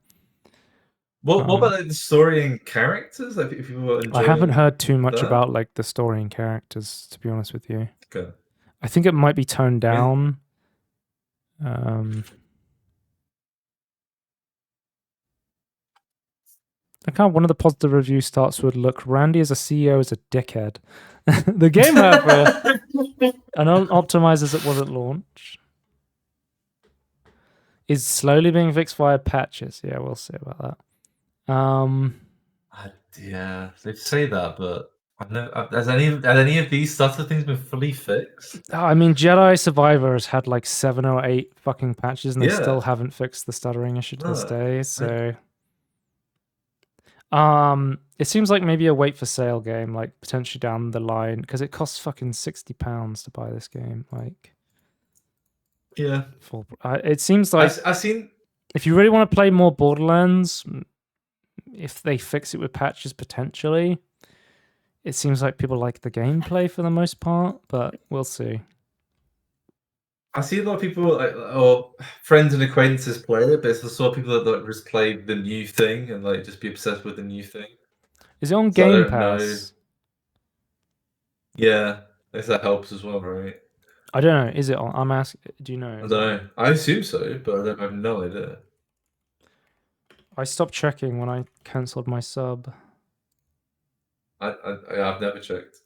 Right. I don't think it is. Interesting. Okay. But yeah, I think like if you like Borderlands, it might be more Borderlands. I don't know. I really liked Borderlands 2, but that was more so because it was like a funny game to play with my friends. That was a bit of a fun looter shooter. But then I was like, I played like the pre-sequel, and I played a little bit of Borderlands 3, and I was like, not much here for me. Yeah, I mean, I really like Borderlands 1, and I haven't played much of 2, but what I did play 2 I really liked as well. So I probably was it gonna? Apparently, it's not just it has performance issues on PC; it also has performance issues on console. It has a memory leak, where if you leave the game in like like the Xbox says like quick resume. If you leave it in quick resume, the memory will get worse and the performance will become like unplayable until you like force close the game. And Randy was like, "Yeah, that's not an issue. Just close the game. Just close the game." But is this like what the massive amount of QA is meant to be testing for? Nah, not anymore. Just ship it and pray. No, but like from like Microsoft's point of view. Microsoft's fired all their QA. They're contractors. They get rid of them. Right. You know, 2K, all of their contractors are fired. Gearbox is going to get rid of all their contract. Like, nobody actually fucking tests this shit anymore. You don't want to stay around for so long they might unionize. That'd be awful. Yeah. Then we have No, I'm Not a Human. It's a new horror game. Warning, stay inside, lock your doors, close the blinds, only let humans in, eliminate all visitors. And anxiety horror about paranoia in end times. So it's sort of like, I saw a trailer for this, I thought it looked really interesting. It's like you're in a house, it has this like weird low poly horror stuff, and people knock on your door, and you have to like choose whether to let them in or not. And some of them are humans, and some of them are not humans. And okay. Yeah. Like, do you save them or no? Like, do you trust people that they're human, or do you just kill them on sight, or what do you do, right? Somebody says, a strange woman rambling about astronomical signs approached my house. I denied her entry. She cursed me with having diarrhea. Very next day in the real world, I began suffering from diarrhea. Phenomenal game, 10 out of 10. Extremely effective for your first playthrough. However, once you run it through again, after getting a probably bad ending, within 2 hours or so, the magic is all kind of gone. The dialogue repeats itself like crazy. Most of the gameplay the next time is just looping through the dialogue you've heard. Probably needs to be some option to skip dialogue you've seen before or something. I don't know. I'm usually fine with that. But mostly about going through the same motions on loop, it can be kind of a drag. I empathize the first playthrough is really fun. I guess I just got my money's worth. It's like, it's like paying for a movie. And it's worth it if you think about it in that way. The art, the sound, the atmosphere, all of it is great. I just can't replay it and stay sane. Yeah, I guess anything between like paying for going to the movie theater or like paying for it on like you buy a Blu-ray because you want to watch it multiple times. You only get one sitting out there. But it seems only quite go positive. For the theater, right? Lego Voyagers. This is the new co-op Lego game. Now you had like 2 little blocks. See what people say. It's got 378 reviews, very positive. My girlfriend bought this for me because she knows how much I love Lego. We have this wish list since we saw the announcement. She lives 5,000 miles away. Playing games together is something we get into, and it makes long distance a bit more bearable, believe it or not. There is a plot to spoil, so don't read on if you haven't. I highly recommend going in blind. Okay, apparently this game has a plot that people don't want to spoil. Yeah, we went into expecting to mess around and giggle throughout the game while chatting, but we got so invested. The game is deep in my bond with my close friend. It seems like it's a good co-op game. Yeah, that's cool. It was nice to play a wordless story. Beautiful game. Yeah. But yeah, it's cool. Skate's come out from EA. This is the brand new Skate game, which I think didn't have like microtransactions in the beta, which was like people were like, what the hell's going on here? Yeah. Oh, it's it's free to play, but then you can buy a founders pack and the digital deluxe and the San Van bucks. Wish there was a neutral recommendation. Soulless and corporate, but the skating feels good. Hopefully this grows into a more engaging experience. The gameplay is very nice, but the vibes are not like Skate at all. Good graphics, like Skate 3, more, but well made with dope glitches. Yeah, it seems like it's kind of like a modern take on a Skate game, but then they've kind of EA's done an EA thing. They've live serviced it. Yeah, I mean, I'm not super interested in skating games anyway, so I'm probably just gonna give this a miss anyway. But I know people are really excited for Skate to come out again, so I thought I'd look at this. Deep Rock Galactic Survivor has entered 1.0. This is the Deep Rock Galactic mining game turned Vampire Survivors. Oh yeah, that one. Yeah. Let's have a look. I remember I think I played the demo for this, if I remember correctly, and I wasn't. I'm surprised already.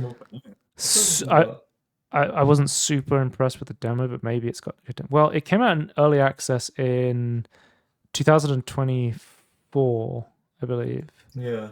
So it's been in early access for like a year and a half because it came out in September. It came out in February. This is also only Chris would be at multiplayer. It was great with co-op. The game is your background show. I'd say for every 20 games I play, I might write one review, but this game deserves it. I've played close to 100 of these types of games, and 99% of them are unpolished. Nowhere near finished copycats that were made to gain a few dollars and they're completely abandoned. This game is legit. It's the 1% that rocks. Yeah, there's a lot of Vampire Survivor. I've literally been playing Mega Bonk recently, which is a game that just came out, and it's literally like a 3D Vampire Survivor games. I feel like we have so many Vampire Survivor kind of games at this point, right? It's hard to tell what the good ones are because they're like dime a dozen now. But it seems like people are recommending this one as a better one. Maybe I should give it another go because now it's out in 1.0. It might be something I'm more interested in playing, right? And I have seen people streaming this before, and I thought it looked a bit more intriguing, but it's mostly positive. Dying Like the Beast came out. This is I think it might be the prequel to the second game, but the sequel to the second. It's Kyle Crane, which is the character from the first Dying Light game, and it's like an expansion on him, and it's another open world game. Okay. I don't know anything about. I can't tell you what's going on in this game without spoilers, I think, of the first game. Okay, fair. If you're a fan of the first game like I am, it gives you exactly what you're asking for. Brutal, gory combat that feels as satisfying as ever. Parkour isn't quite as sharp as in the original, but it's still fun. Doesn't reinvent the series, but it definitely polished things up in a way that feels like Techland actually cared. Visually, the game looks stunning. Honestly, it's kind of wild to realize it's not running on Unreal Engine 5 because it looks like it is, and the best part actually runs well on like Unreal Engine 5. It story-wise is solid. Co-op is definitely where the game shines. Swim speed feels a bit slow. Strafing is oddly slower than just walking straight. Parkour is still fun. Please give us back the Dying Light 1 grappling. Oh, the grappling hook of the first game was really fun. It's a shame they don't have it in this They got one. rid of it. Apparently, there's no grappling hook. But it seems like if you liked Dying Light, it's kind of more Dying Light if you want to play more. And I liked the first Dying Light. I played it as a co-op game. I haven't played Dying Light 2 either. But I would be interested to maybe play this with a friend or two and go through it in co-op probably. Let's get through these because Mega Bonk here. This is the Bonk, yeah. I've played like 2 hours. I literally got this today and I've been playing 2 hours of this. When does Hades 2 go into 1.0, by the way? Isn't it like today or tomorrow? Because I'm going to play Hades 2. Is it today that it's tomorrow? Tomorrow is the 1.0 update for Hades. So I'll play that and talk about that next week.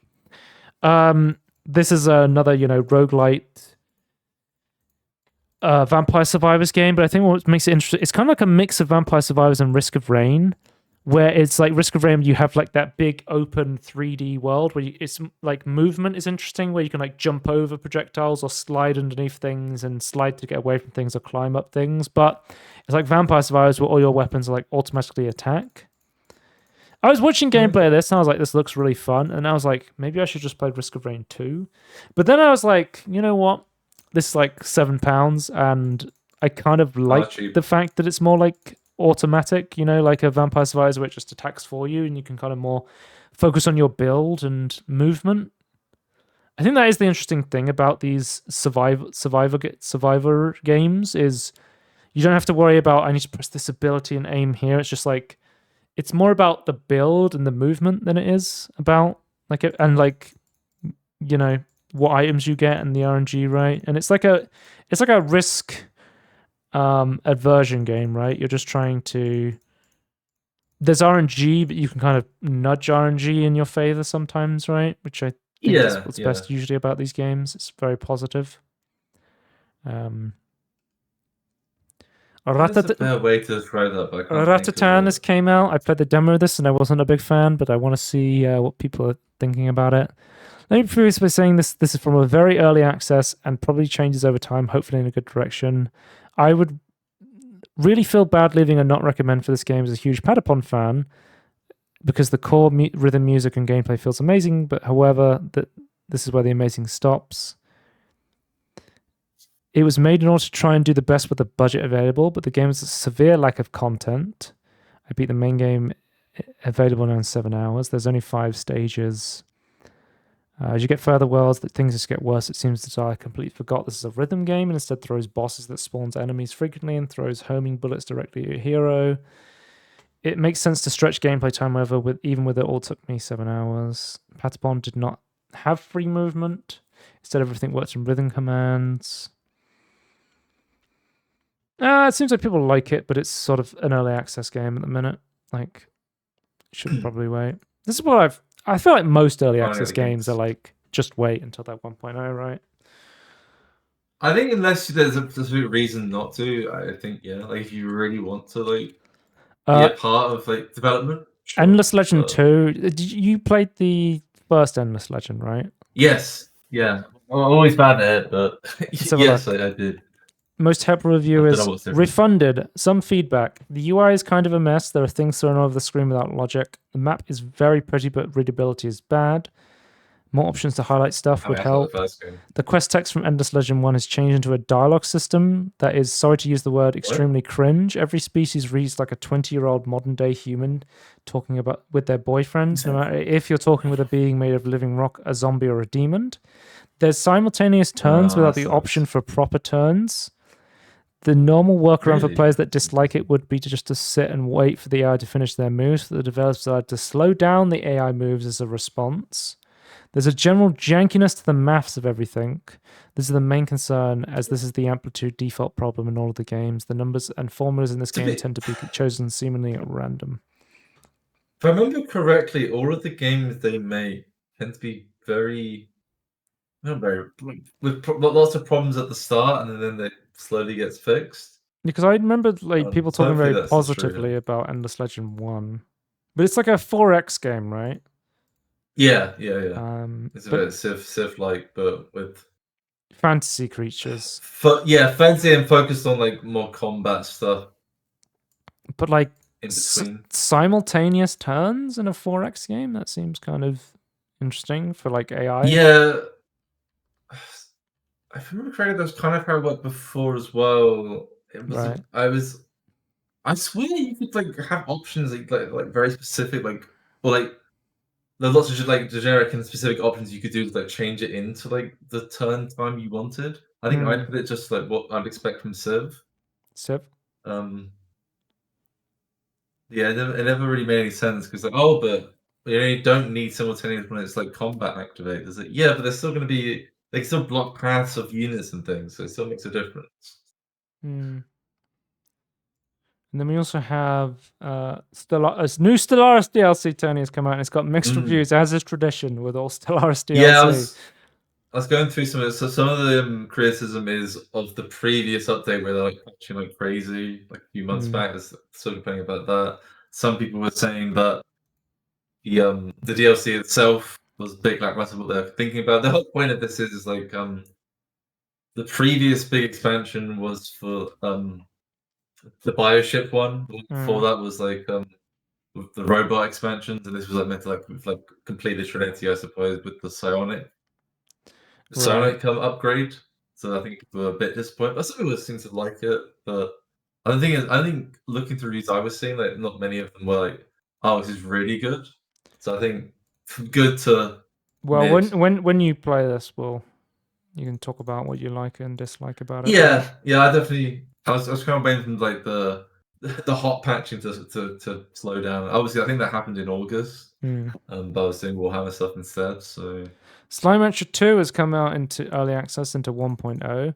I was reading this earlier because I played Slime Rancher 2 on the early preview thing on Game Pass, and I was like, it kind of feels like Slime Rancher 1, and I was like, one of the reviews was like, it's like good looking, polished, and charming on the surface, but it's like the gameplay loop is shallow, grind heavy, and frustrating, especially in the late game. And I was like, I kind of feel like that's what it was like when I played Slime Rancher 1. It was like, this is really fun at first, and then it gets like really grindy, and it doesn't feel so fun to play, and I kind of just dropped it at that point, right? Yeah. I don't know. I guess there's no like specific like hook to, or no specific feature that is different other than the map, I guess. Yeah, I don't know. I don't know. I don't remember enough playing through Slime Rancher 1 that I was like, oh, this is so different from the first game. Yeah. But it's more Slime Rancher, I guess, if you like that. Yeah. And then, of course, the next Fodian game, Tony, Baby Steps. Oh, yeah. I'm really curious what people think of this game. If you had to choose between a job interview or playing this game today, when I looked in the mirror, I realized anyone could have a job, but few people can say they've successfully managed learning how to walk twice in their life. Oh, there it is.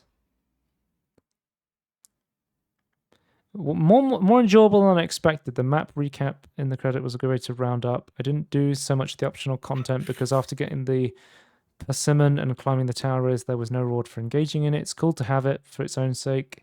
I just didn't know how big the game was and didn't want to ruin my pacing. It took me 9 hours to wrap the game, but I'm sure completion time will wild verily.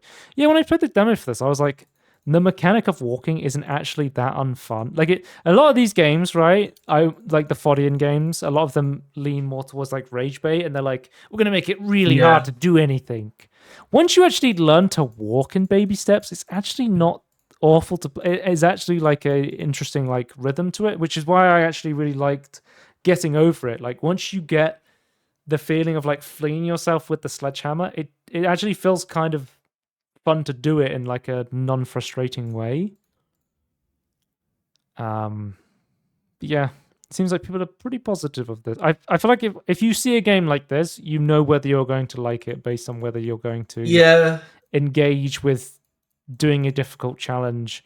I mean, there's better games about climbing mountains generally. Like if you want a game that's about overcoming a challenge, you can play Celeste. You can play Dark Souls. Like there is. Yeah. Obviously, this could say more interesting stuff in the narrative and the story, right? But I don't know. Like sometimes, bro, I don't even know. Let's talk about the Nintendo Direct. I alluded to the fact that I was giving this a 6 out of 10. But it was like, it's the 40th anniversary of Super Mario Bros., right? And I was like, they're going to do like Super Mario Maker 3 or some really big stuff for Mario. We had the fucking Illumination CEO on for like fucking 20 minutes just going like, we're really excited that we're making another Super Mario Bros. Movie. It's like, okay, I understand the first Mario Bros. Movie made like $1 billion fucking dollars, and it's probably the video game movie that's made the most money before like the Minecraft movie came out, right? But like, Chicken Jockey. As a game fan watching this, it was so fucking boring, like watching that part. But the big thing about the film was they were like, and it's Super Mario Galaxy themed, and then they announced the Super Mario Galaxy 1 and 2 re-releases on the Switch 2, which right. I think the big issue was people were complaining about the price of this. So it's Super Mario Galaxy 1 and 2. It's going to come out on the original Switch, but there will also be a Switch 2 version of this. So the Switch 2 version will be 1080p handheld, 4K docked. And then I should hope so, it's a fucking Wii game. And I think the Switch 1 version will be 720p, 1080p docked probably. I'm guessing there's going to be no 120 mode. They don't seem to, it's going to be like a weird mixture of like emulation and probably like some hardware emulation stuff like but we'll see. Because like, I don't know if you know this. Do you know about the game Super Mario 3D All-Stars that came out on the Switch? Which was basically a re-release of Super Mario 64, Super Mario Sunshine, and Super Mario Galaxy on the Switch, and it was a timed exclusive physical thing. I think it was a physical. It was like they sold physical copies of it, and they sold in the eShop. And if you didn't buy it in the time window, you couldn't get it anymore. Like you can't buy Super Mario 3D All-Stars, and it basically it emulated Super Mario 64, Sunshine, and I think literally they found like dolphin code in the Super Mario Galaxy version of the game. But like they added some QOL stuff. But for this one, we know that they're adding mouse mode support, so you'll be able to do nunchuck stuff with the mouse mode in the Switch 2. Be in 4K 60, which is a nice resolution bump.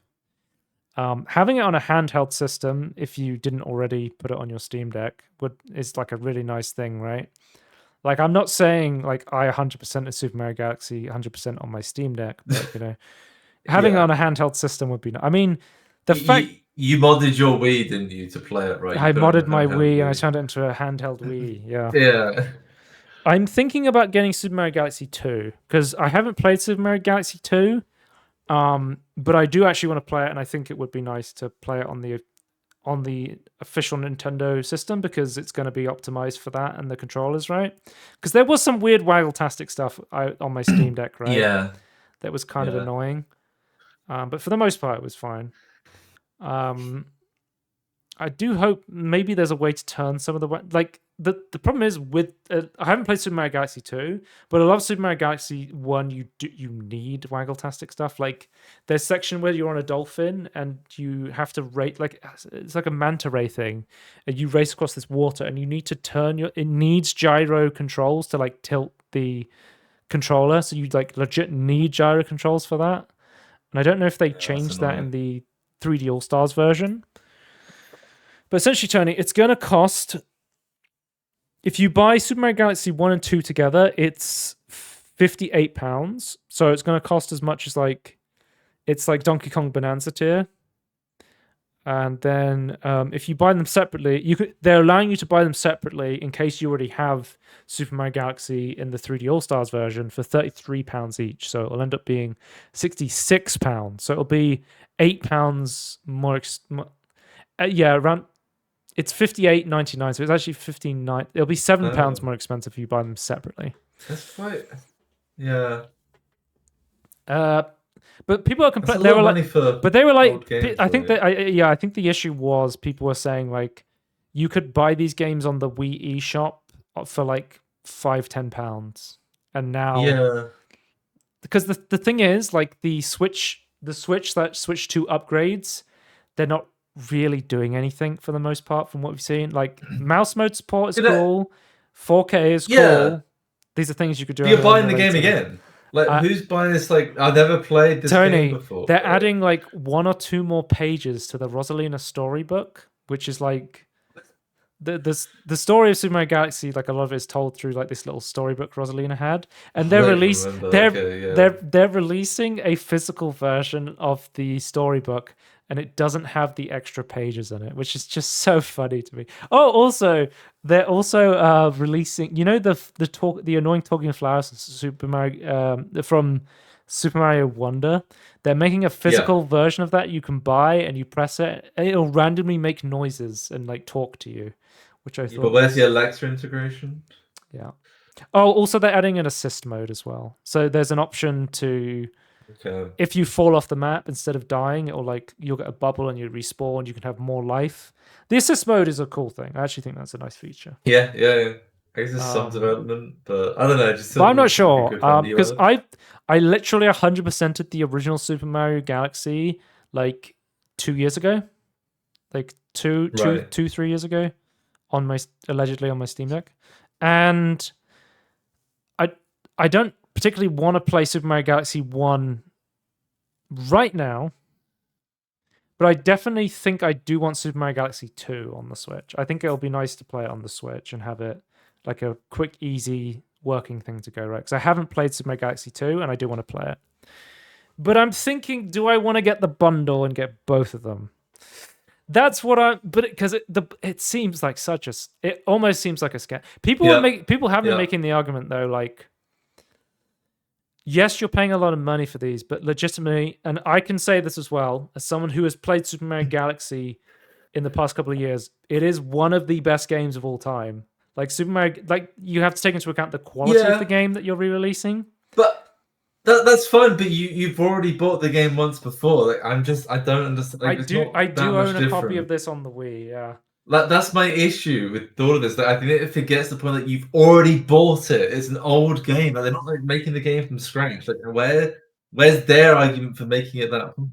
The thing is, Tony, I will complain that it's too expensive and people shouldn't buy it. But I'm also 100% gonna buy it for convenience because I want to play it again. Well, I think that's how the pricing really works. Yeah, because it's how much can we get away with? It's gonna happen. Like it's gonna happen. They're gonna release something. I'm like the pricing of this is too much, but I also want to play it. it's like Lego at the moment. It's like, oh, the Lego prices are getting ridiculous, but people are still buying it.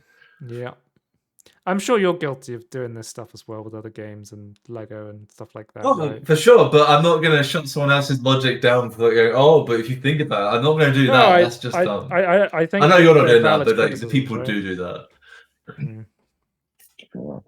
But yeah, I definitely am 100% going to play Mario Galaxy 2.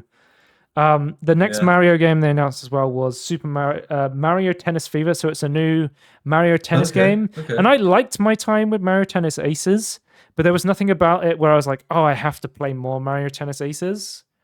Hello, Waluigi, or is that a different tennis game? I think, it was the one with Waluigi, if I remember correctly. It had like a weird like story-ish mode thing, but this one they're like, we're going hard on adding like a full-on story mode where it's like all of the Mario characters get turned into babies. Because you know, like in the racing games, you have like baby Mario and baby Peach and stuff. Oh, for the first time ever, they're doing like baby Waluigi, baby Luigi. Yeah. But on this one, they're going. It seems like what they're doing with Kirby Air Riders, where they're like every character has their unique ability, and every tennis racket is its own unique thing, which wasn't the case in the Aces game. It was more so just like each character was slightly different, but for the most part they were kind of similar. Okay, I'm gonna say this now. Make the courses interesting themselves, or like the actual the map. Tony. So Nintendo at the start of this year, they were like, "Look, Mario Kart World is going to cost £70 because We're doing dynamic pricing, and things are going to cost more depending on their quality and what we just think they deserve to be priced at. And then they were like, by the way, JK. Super Mario. What was I going to say? Kirby Air Riders is going to cost the same as Donkey Kong Bonanza. Yeah. Mario Tennis Fever is going to cost the same as Donkey Kong Bonanza. This is a £58 game, so basically £60. £58.99. It's basically another £60 game. I think at this price, I'm interested in this, but I'll wait for a sale. I'm not going to pay £58 for this. I am interested to play it. Careful with these like price increases because I think they're making people rethink how they buy things. £60 for 2 Mario Galaxy games. They're great games, don't get me wrong, but it's very expensive, and people don't have the money for this shit right now to be buying. No, especially now. And because they raised the price of amiibos as well for people who collect those. Yeah. But it's even if because I think at the moment a lot of people are not doing so well financially. I think even when people were doing fine, this increases. Can't be too much. Well, I'm not talking about everything in the Direct, by the way. I just picked the things I was the good stuff, pretty interested in, right? Like there's a chance. I want to play this, but I think it's too expensive. You didn't want to spend an hour talking about Mario Film 2? No, I did not. I've not seen the first one. I don't want to see the second. Because I spoke to my friend, and he was like, when he saw it, he was like, "Yeah, you like Mario? You should see it." And I was like, "Why?" And he was like, "It's a big film at the minute." And then I spoke to him recently about it, and he was like, "Oh yeah, that film was so forgettable." And I was like, "Yeah, I think it just existed on hype. Like people were like, it's a good video game movie." I'm like, it's probably a good kids movie. It's probably fine. Good visuals. It's probably like the Minions, right? It's like it's a fine movie, but there's just nothing interesting about it. I've heard it's a great HDR test. Oh, okay. What's that for Encanto by Disney? Yeah. They're doing a Nintendo Switch 2 edition of Mario Wonder, and I'm not sure about this one because I've 100%ed Super Mario Wonder. Yeah. And I got the Switch 2 version of Kirby and the Forgotten Land, and I did enjoy it, but playing through it again, I was kind of like, didn't really want to play through it again, sort of thing. But the mode they're doing for this, at least from what they showed, is like a party mode co-op game DLC. So I was like, I'm not really interested. I bought Super Mario Party Jamboree, and I was like, this is fine, but I'm not super interested in these Switch 2 upgrades that are adding co-op party stuff because honestly, it's not much of a... Yeah, the issue is nobody I know owns a Switch, so I can't play it online. Yeah. And other than one friend who plays Mario Party. That's all I have some friends who just play Animal Crossing, and I can just play Animal Crossing with them, right? Which again, Tony, this would have been a slam. Okay, this is one thing. Why is this a 6 out of 10 Direct, not a fucking 7, 8, right? There was so many opportunities to be like, hey, we're doing this big Nintendo Direct for the end of the year. We're going to be doing more Switch 2 updates for Switch 1 games. Where's the Switch 2 upgrade for Animal Crossing? Where's the Switch 2 upgrade for Super Smash Brothers? These are fucking huge games, and they just exist in Switch 1 quality, and they haven't touched them at all. Where's the Switch 1 upgrades for the Hyrule Warrior game? You're literally making a Switch 2 Hyrule Warriors game, and there's no Switch 2 upgrade for the original ones. It seems like it would be so easy to just be like, okay, 4K 60 or 1440p 60. Animal Crossing is still docked 1080p 30. It would be so easy to just increase the frame rate and the resolution on this one. I understand, just throw power in it. Yeah. I would love a new Animal Crossing game, but just upgrading the original one would be... It feels like it would be so easy, right? Yeah, 100%. But but it seems like they're wanting to... Nintendo is one of the few companies where, most video game studios, they're constantly making stuff, right? And as soon as they make it, they're like, we got to get this out here now. Nintendo will make something, and they'll just sit on it for months or years. And they'll be like, this is finished. But this isn't a good time to release this. So it feels like they've probably finished working on an Animal Crossing thing. And they're like, but we're going to use it to fill content gaps, right? Yeah, it was annoying you don't care about the other content in between. So they did tease that this Switch 2 upgrade might have some more I'm honestly only interested in single player stuff for Wonder, basically. But I don't know if it's worth paying the Switch 2 upgrade just to play the fucking just to play the potential that there might be some more single player stuff for me, because I don't care about the party mode. So I might give this one a miss personally, because I playing through Kirby again. I'll just say it was nice. There was more, but I was like, I think I'm kind of done. I 100%ed Kirby. I think I'm kind of done with that Kirby game. Right? Yeah, and I think after 100%ing Mario Wonder, I'm like, I think I'm kind of done with Super Mario Wonder. Like, even if they add a small amount of single player stuff, I think I would like to replay it, so I might get this at some point. But not right now. What if it was like Bowser's Fury? If it was like if they added a Bowser Fury mode, I would buy it. I fucking love Bowser's Fury. Yeah. But it's not. No. I just think if it was like that, then it made more sense. Like, the upgrades and the DLC stuff that Nintendo's been releasing recently has been pretty disappointing, I would say, for the most. Like, the best Switch 2 upgrade, I think, so far has been probably Breath of the Wild. Because I haven't played Tears of the Kingdom, but Breath of the Wild has been a really good, running at 4K fucking 60 or 1440p or whatever, right? But it looks 4K like on a TV.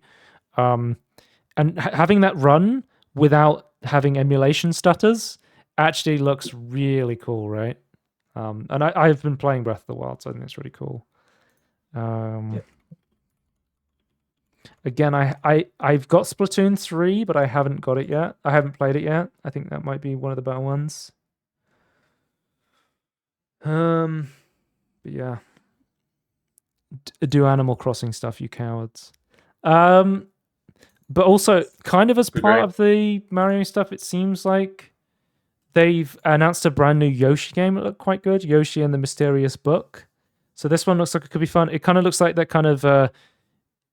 Yoshi always seems to be doing like more interesting art styles, you know, like Yoshi's Woolly World, and there was that Unreal Is that real game. World? Yeah, Yoshi's Woolly World, right? Okay, I've not heard of them. I think Kirby has like a woolly game. It's called like Kirby's Epic Yarn. If you look that up, that's like a 3DS game, I think. But yeah, it's this more like storybook approach to it, and it could be more of like a slower pace, more puzzle platformer. I've never really played a Yoshi game, right? Yeah, I guess I haven't. I don't think I've ever played a Yoshi. I've played 2 Princess Peach games, but I've never played a Yoshi game. Yeah, that's interesting, isn't it? Because Yoshi's Island is meant to be like one of the best like 2D platformers of all time. People love that game. But I would be interested, because like I've been going back and I've been playing some of the old, like I've played Metroid now, I've played Kirby, I've played Smash Bros. But I would love to. Luke's in the chat. He said I've played that one. Is it you've played Yoshi's Island or something? On the SNES. Oh yeah, I've heard it's really good. As a young boy, as a young Chinese boy. But yeah, this looks like it could be pretty fun. So I probably will give this a go, Tony, because a lot of the stuff they're announcing will be like, this is coming out 2026. So we have no idea like the specifics of this or how much it's going to cost. I reckon they're just going to be like, this is going to cost £60. And I feel like looking at this, this could be more of like a £40 game, you know? That's kind of what I'm feeling, but we'll see. That's what I think it should be, like that sort of tier of... Because they also, at this Direct, they announced, they were like, we're doing a second Kirby Air Riders Direct. So they're going to be doing another Direct just about Kirby Air Riders, and I'm like, I'm down to watch Sakurai talk about fucking game development for an hour. I don't care. Like, I would love to watch that shit, but like, does Kirby Air Riders need another hour of like gameplay time when there's other stuff we don't know? Like, where is the Metroid Prime Direct? Metroid Prime is coming out like in November, right? We have a release date now. Oh yeah. Metroid Prime 4. Maybe they just want to I don't know. Maybe we'll show it all at once. Maybe is their strategy. Yeah, I guess maybe they're trying to add a bit of mystery to it, because we did get a big reveal from this one, was that this game is gonna, and again, this is Nintendo loves to do this now. It's gonna have some weird like open world motorbike element to it. I don't know if you, but it seems like, because so far always fun, but this actually kind of got me to. I've pre-ordered Metroid Prime now. I'm in on this. I'm gonna play this Metroid game. So I have. Yeah. I've put my again. It's a £60 game, but I think Metroid Prime is like I think it's worth the money, right?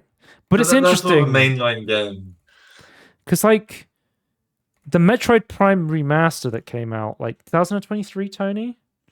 Oh yeah. That's about right. Yeah. Yeah. Do you know how much that game cost? Because this cost £25. I think it was on sale recently. You could get it for like £15, and it's like this. It's like the best looking game on the Switch. It's insanely beautiful, and you could buy it for like £15, like 20 quid. And I'm like, what is the pricing of Nintendo? Where it's like Kirby, fucking Mario Tennis game. That's a £60 game. Gorgeous remaster of Metroid Prime. That's a £25 game. It's just they're just kind of insane with their pricing sometimes. Mario Galaxy with some assist stuff in. That's a fucking £66 game if you buy it separately. Yeah, I don't get it. And then we have Pokemon Pocopia. So another game I wanted to briefly mention that I'm not super interested in is Tamagotchi Life, which is kind of like an Animal Crossing adjacent game. It would like Mies. I wasn't super interested in it, but that was like, I guess, one of the bigger third-party like Animal Crossing like games. But we're getting a first-party, I guess you could say, because the Pokemon Company is kind of part of Nintendo, but not. They kind of that's a weird one. The same time, right? But Tony, Pokemon Pocopia might be the most I've been interested in a Pokemon game in a long time. It sort of looks like Ditto game. Yeah, so you're Ditto, but Ditto turns into like I think they turn into their trainer, who's this girl, and then you encounter Pokemon, but you then mimic the Pokemon's ability to like terraform the world and like build your own like little Animal Crossing-esque village. And I was like, I'm just gonna say that they've gone back to like a blocky. It's 3D, but it's blocky. It's like Minecraft, right? Yeah, with like cartoony graphics, unlike the previous. Well, this is kind of like the art style of Animal Crossing, right? That has this very like I guess maybe that's what they're going for, but it's like way better than the previous Pokemon. But I really liked the meta progression of this like farming sim, I guess. Those trees are just are directly taken from Animal Crossing. There's no way those are not just fucking Animal Crossing trees. It has like a Pokemon shape to the trees. But I like, because one of the things I liked about Animal Crossing, even though it's like this cozy game, it has this really great sense of progression through it, where you like the world becomes bigger as you like get new abilities and learn how to change your world up. And again, like the end game is almost the start of the game when you hit those credits and you get terraforming abilities.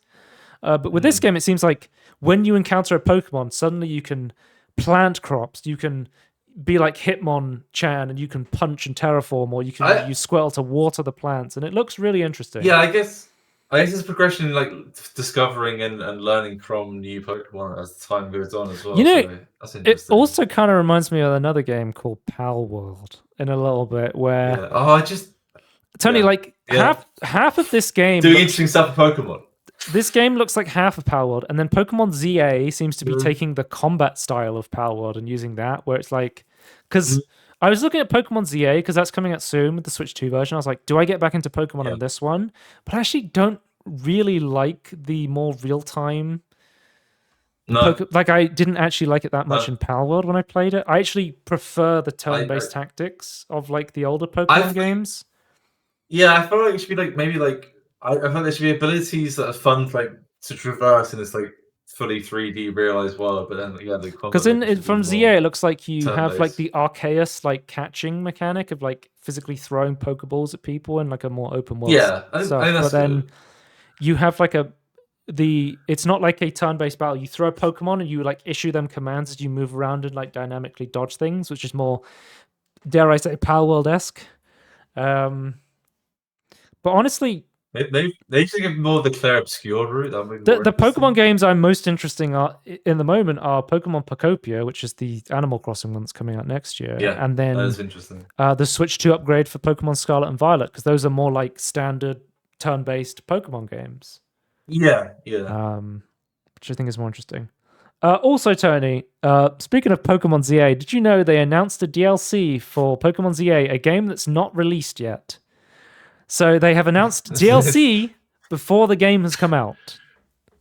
And it looks like you're going to get Mega Evolutions for Raichu. 2 Mega Evolutions for Raichu or something is the DLC for that. Yeah. So so not only is it not interesting, it's like a minor DLC, and yeah, it's just a part of the game. It's game free. I'm a little bit worried about Pokemon Pocopia because it's developed by Game Freak, but it's also, I'm a little bit less worried because I think it's the developers of Dragon Quest Builder 2. I think it is KT. The guys Koei Tecmo, right? The guys who did Dragon Quest Builder 2, which looks pretty cool. I just feel like a lot of the problem with Game Freak stuff is that they get stuck in doing the same thing, or then do some stupid decision. Well, I gotta say, I feel like if you do something completely different, like I feel like you can. This game looks really soft. Looks like there's no anti-aliasing. I'm not sure if this is going to be 30 or 60. We'll have to wait. And like with Game Freak, it's the one Nintendo studio where there is like no bar of quality, and like you can't trust Game Freak. No. Like their games just seem to always run like shit now. Yeah. I think just expect that at this point. Don't get your hopes up. And then Donkey Kong Bonanza received a DLC, and it was like, and it's out now. And I was like, cool, I'll buy it and play it. And I gotta say, this DLC costs £16, which is the same price as Hollow Knight Silksong, and I would highly recommend you buy Hollow Knight Silksong and do not buy this DLC. Because I felt kind of fucking scammed by buying this DLC. So I'll just quickly get into what you're getting. So you're getting access to DK Island, which Tony, I saw this and I assumed, hey, great. DK Island, it's a iconic place from Donkey Kong. There's going to be this island to explore, and they're going to add new fossils and new collectibles. As someone who plays the single player and likes, the progression of that, there's going to be new bananas to connect. There's going to be new artifacts. I'm going to explore this island, and I'm going to collect things.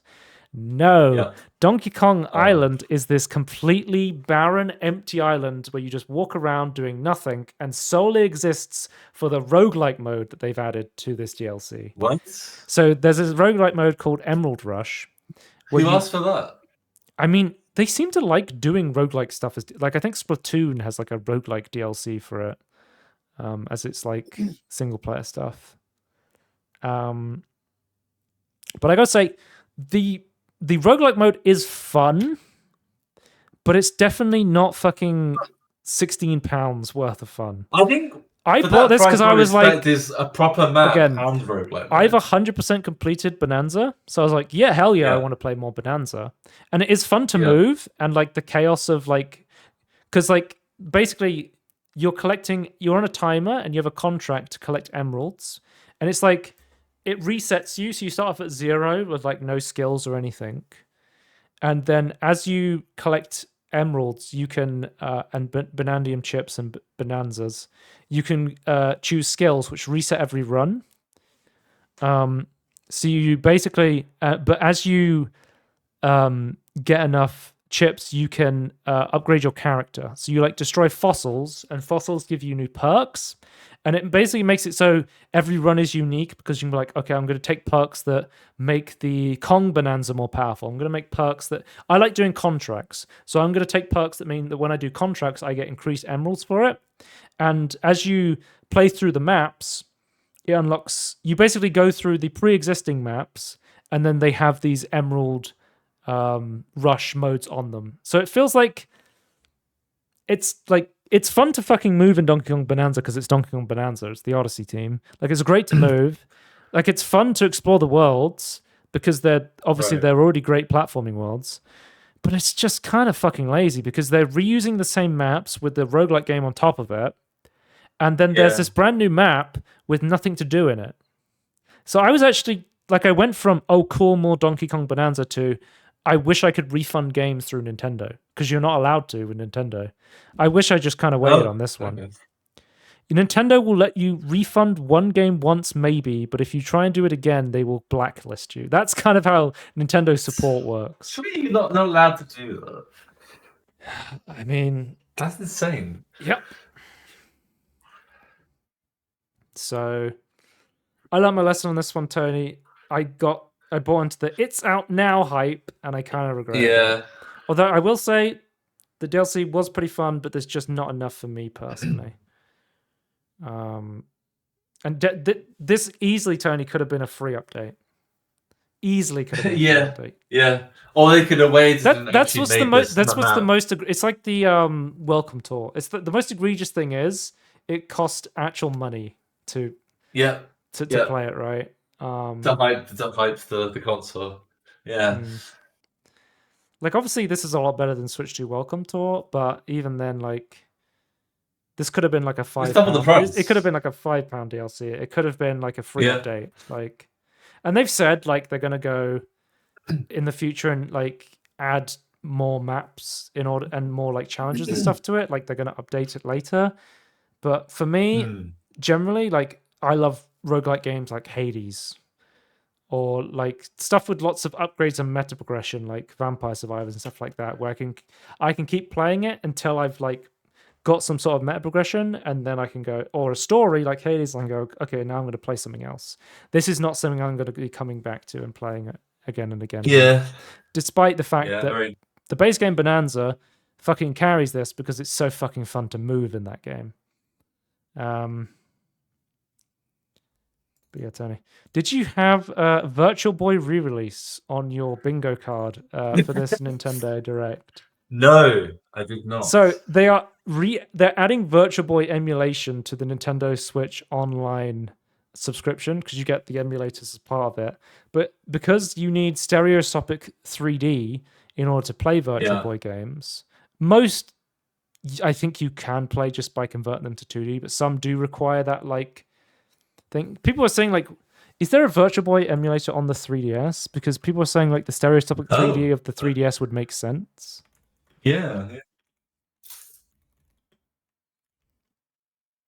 I know that someone has made an emulator for the Virtual Boy on the 3DS, the hacked version, and on the 3DS emulator that you can get on the Meta Quest, you can play this, which is pretty a good way to play Virtual Boy, right?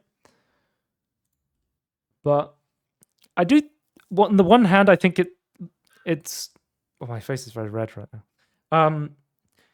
It's going to cost £67 to buy this plastic Virtual Boy in order to experience this. They are going to sell a cardboard version that's going to cost £17, and it is compatible with the Switch 1 and the Switch 2. Okay, but I don't see why you couldn't just convert the non-stereoscopic 3D games into 2D for the people with NSO subscriptions to play without this expensive attachment. It's cool that this exists. Don't get me wrong.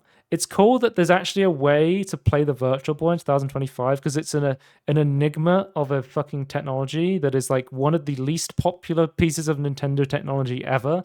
Up there with the fucking Game & Watch or something, right? Most people don't even know about this though. It's just crazy. But if people watch the, I think people know about it from pop culture. It's like the VR headset from Nintendo, right? I feel like nobody's actually played a Virtual Boy, right? I don't know if the average Nintendo person knows about that.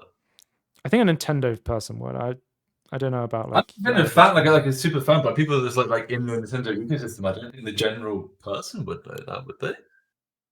Rogue is the name of a game from, I want to say, the 80s or 90s, which essentially had the premise of having a hardcore run where when you died, you would have to start again. It was like a dungeon crawler. So it started a whole genre of games called roguelite, which are essentially games where progression resets every time you die and you have to restart the game. So that's what Rogue means. Just answering the chat. And then finally we had Hades 2. Not that I'm interested in the Switch 2 version because I bought it on PC because I heard about it. But we got an official release of the 1.0 because I fucking love Hades 1. It was definitely one of my favorite games of the year that I played it. And I'm so excited for Hades 2. And it came out in early access. And I said, I loved Hades 1 so much in its 1.0 state. I'm going to wait for the 1.0 state of Hades 2 because I know I'm going to enjoy it so much more when it's finished. And it's coming out tomorrow, and I have it downloaded, and I'm going to play the 1.0 update tomorrow. So very excited to play this now. So it's cool that we got the announcement day at the Nintendo Direct. And it's also on Switch if you want to play it there, if you're a Switch gamer. There was a new... Switch boy. There was a new, Fire Emblem game, but, I'm not interested in turn-based tactics, so... Not really for me. That was the big the big one more thing was the Fire Emblem games. I have a friend who really likes Fire Emblem stuff, but personally, not for me. Again, there was another one of the big one more things at the end was the Resident Evil games are coming to Switch. But to me, I'm kind of I'll just play them on PC. As somebody who owns a Switch and a PC, the third-party stuff I don't care about, and I felt like there was a lot of third-party stuff in this Direct. And they specifically have third-party directs. And I was like, can you not just put the third-party stuff in there?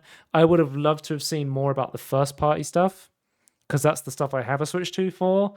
But I'm probably in the minority of people who own a Switch 2 and a gaming PC or own a Switch 2 and a console. Yeah, I would assume so. And most people just... I think if you're you're one console or the other, right? Or PC or... There's probably a lot of people, especially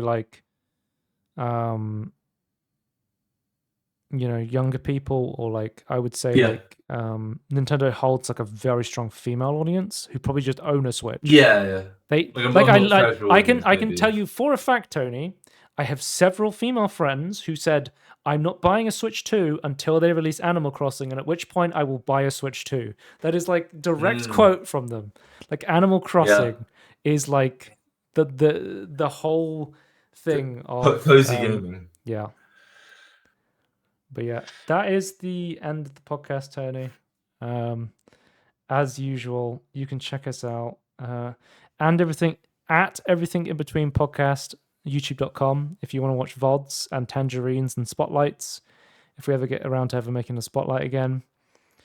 Twitch.tv/Scorn if you want to watch live, and you can come and be like Luke and type in the chat and ask me to name all of my female friends live on the podcast.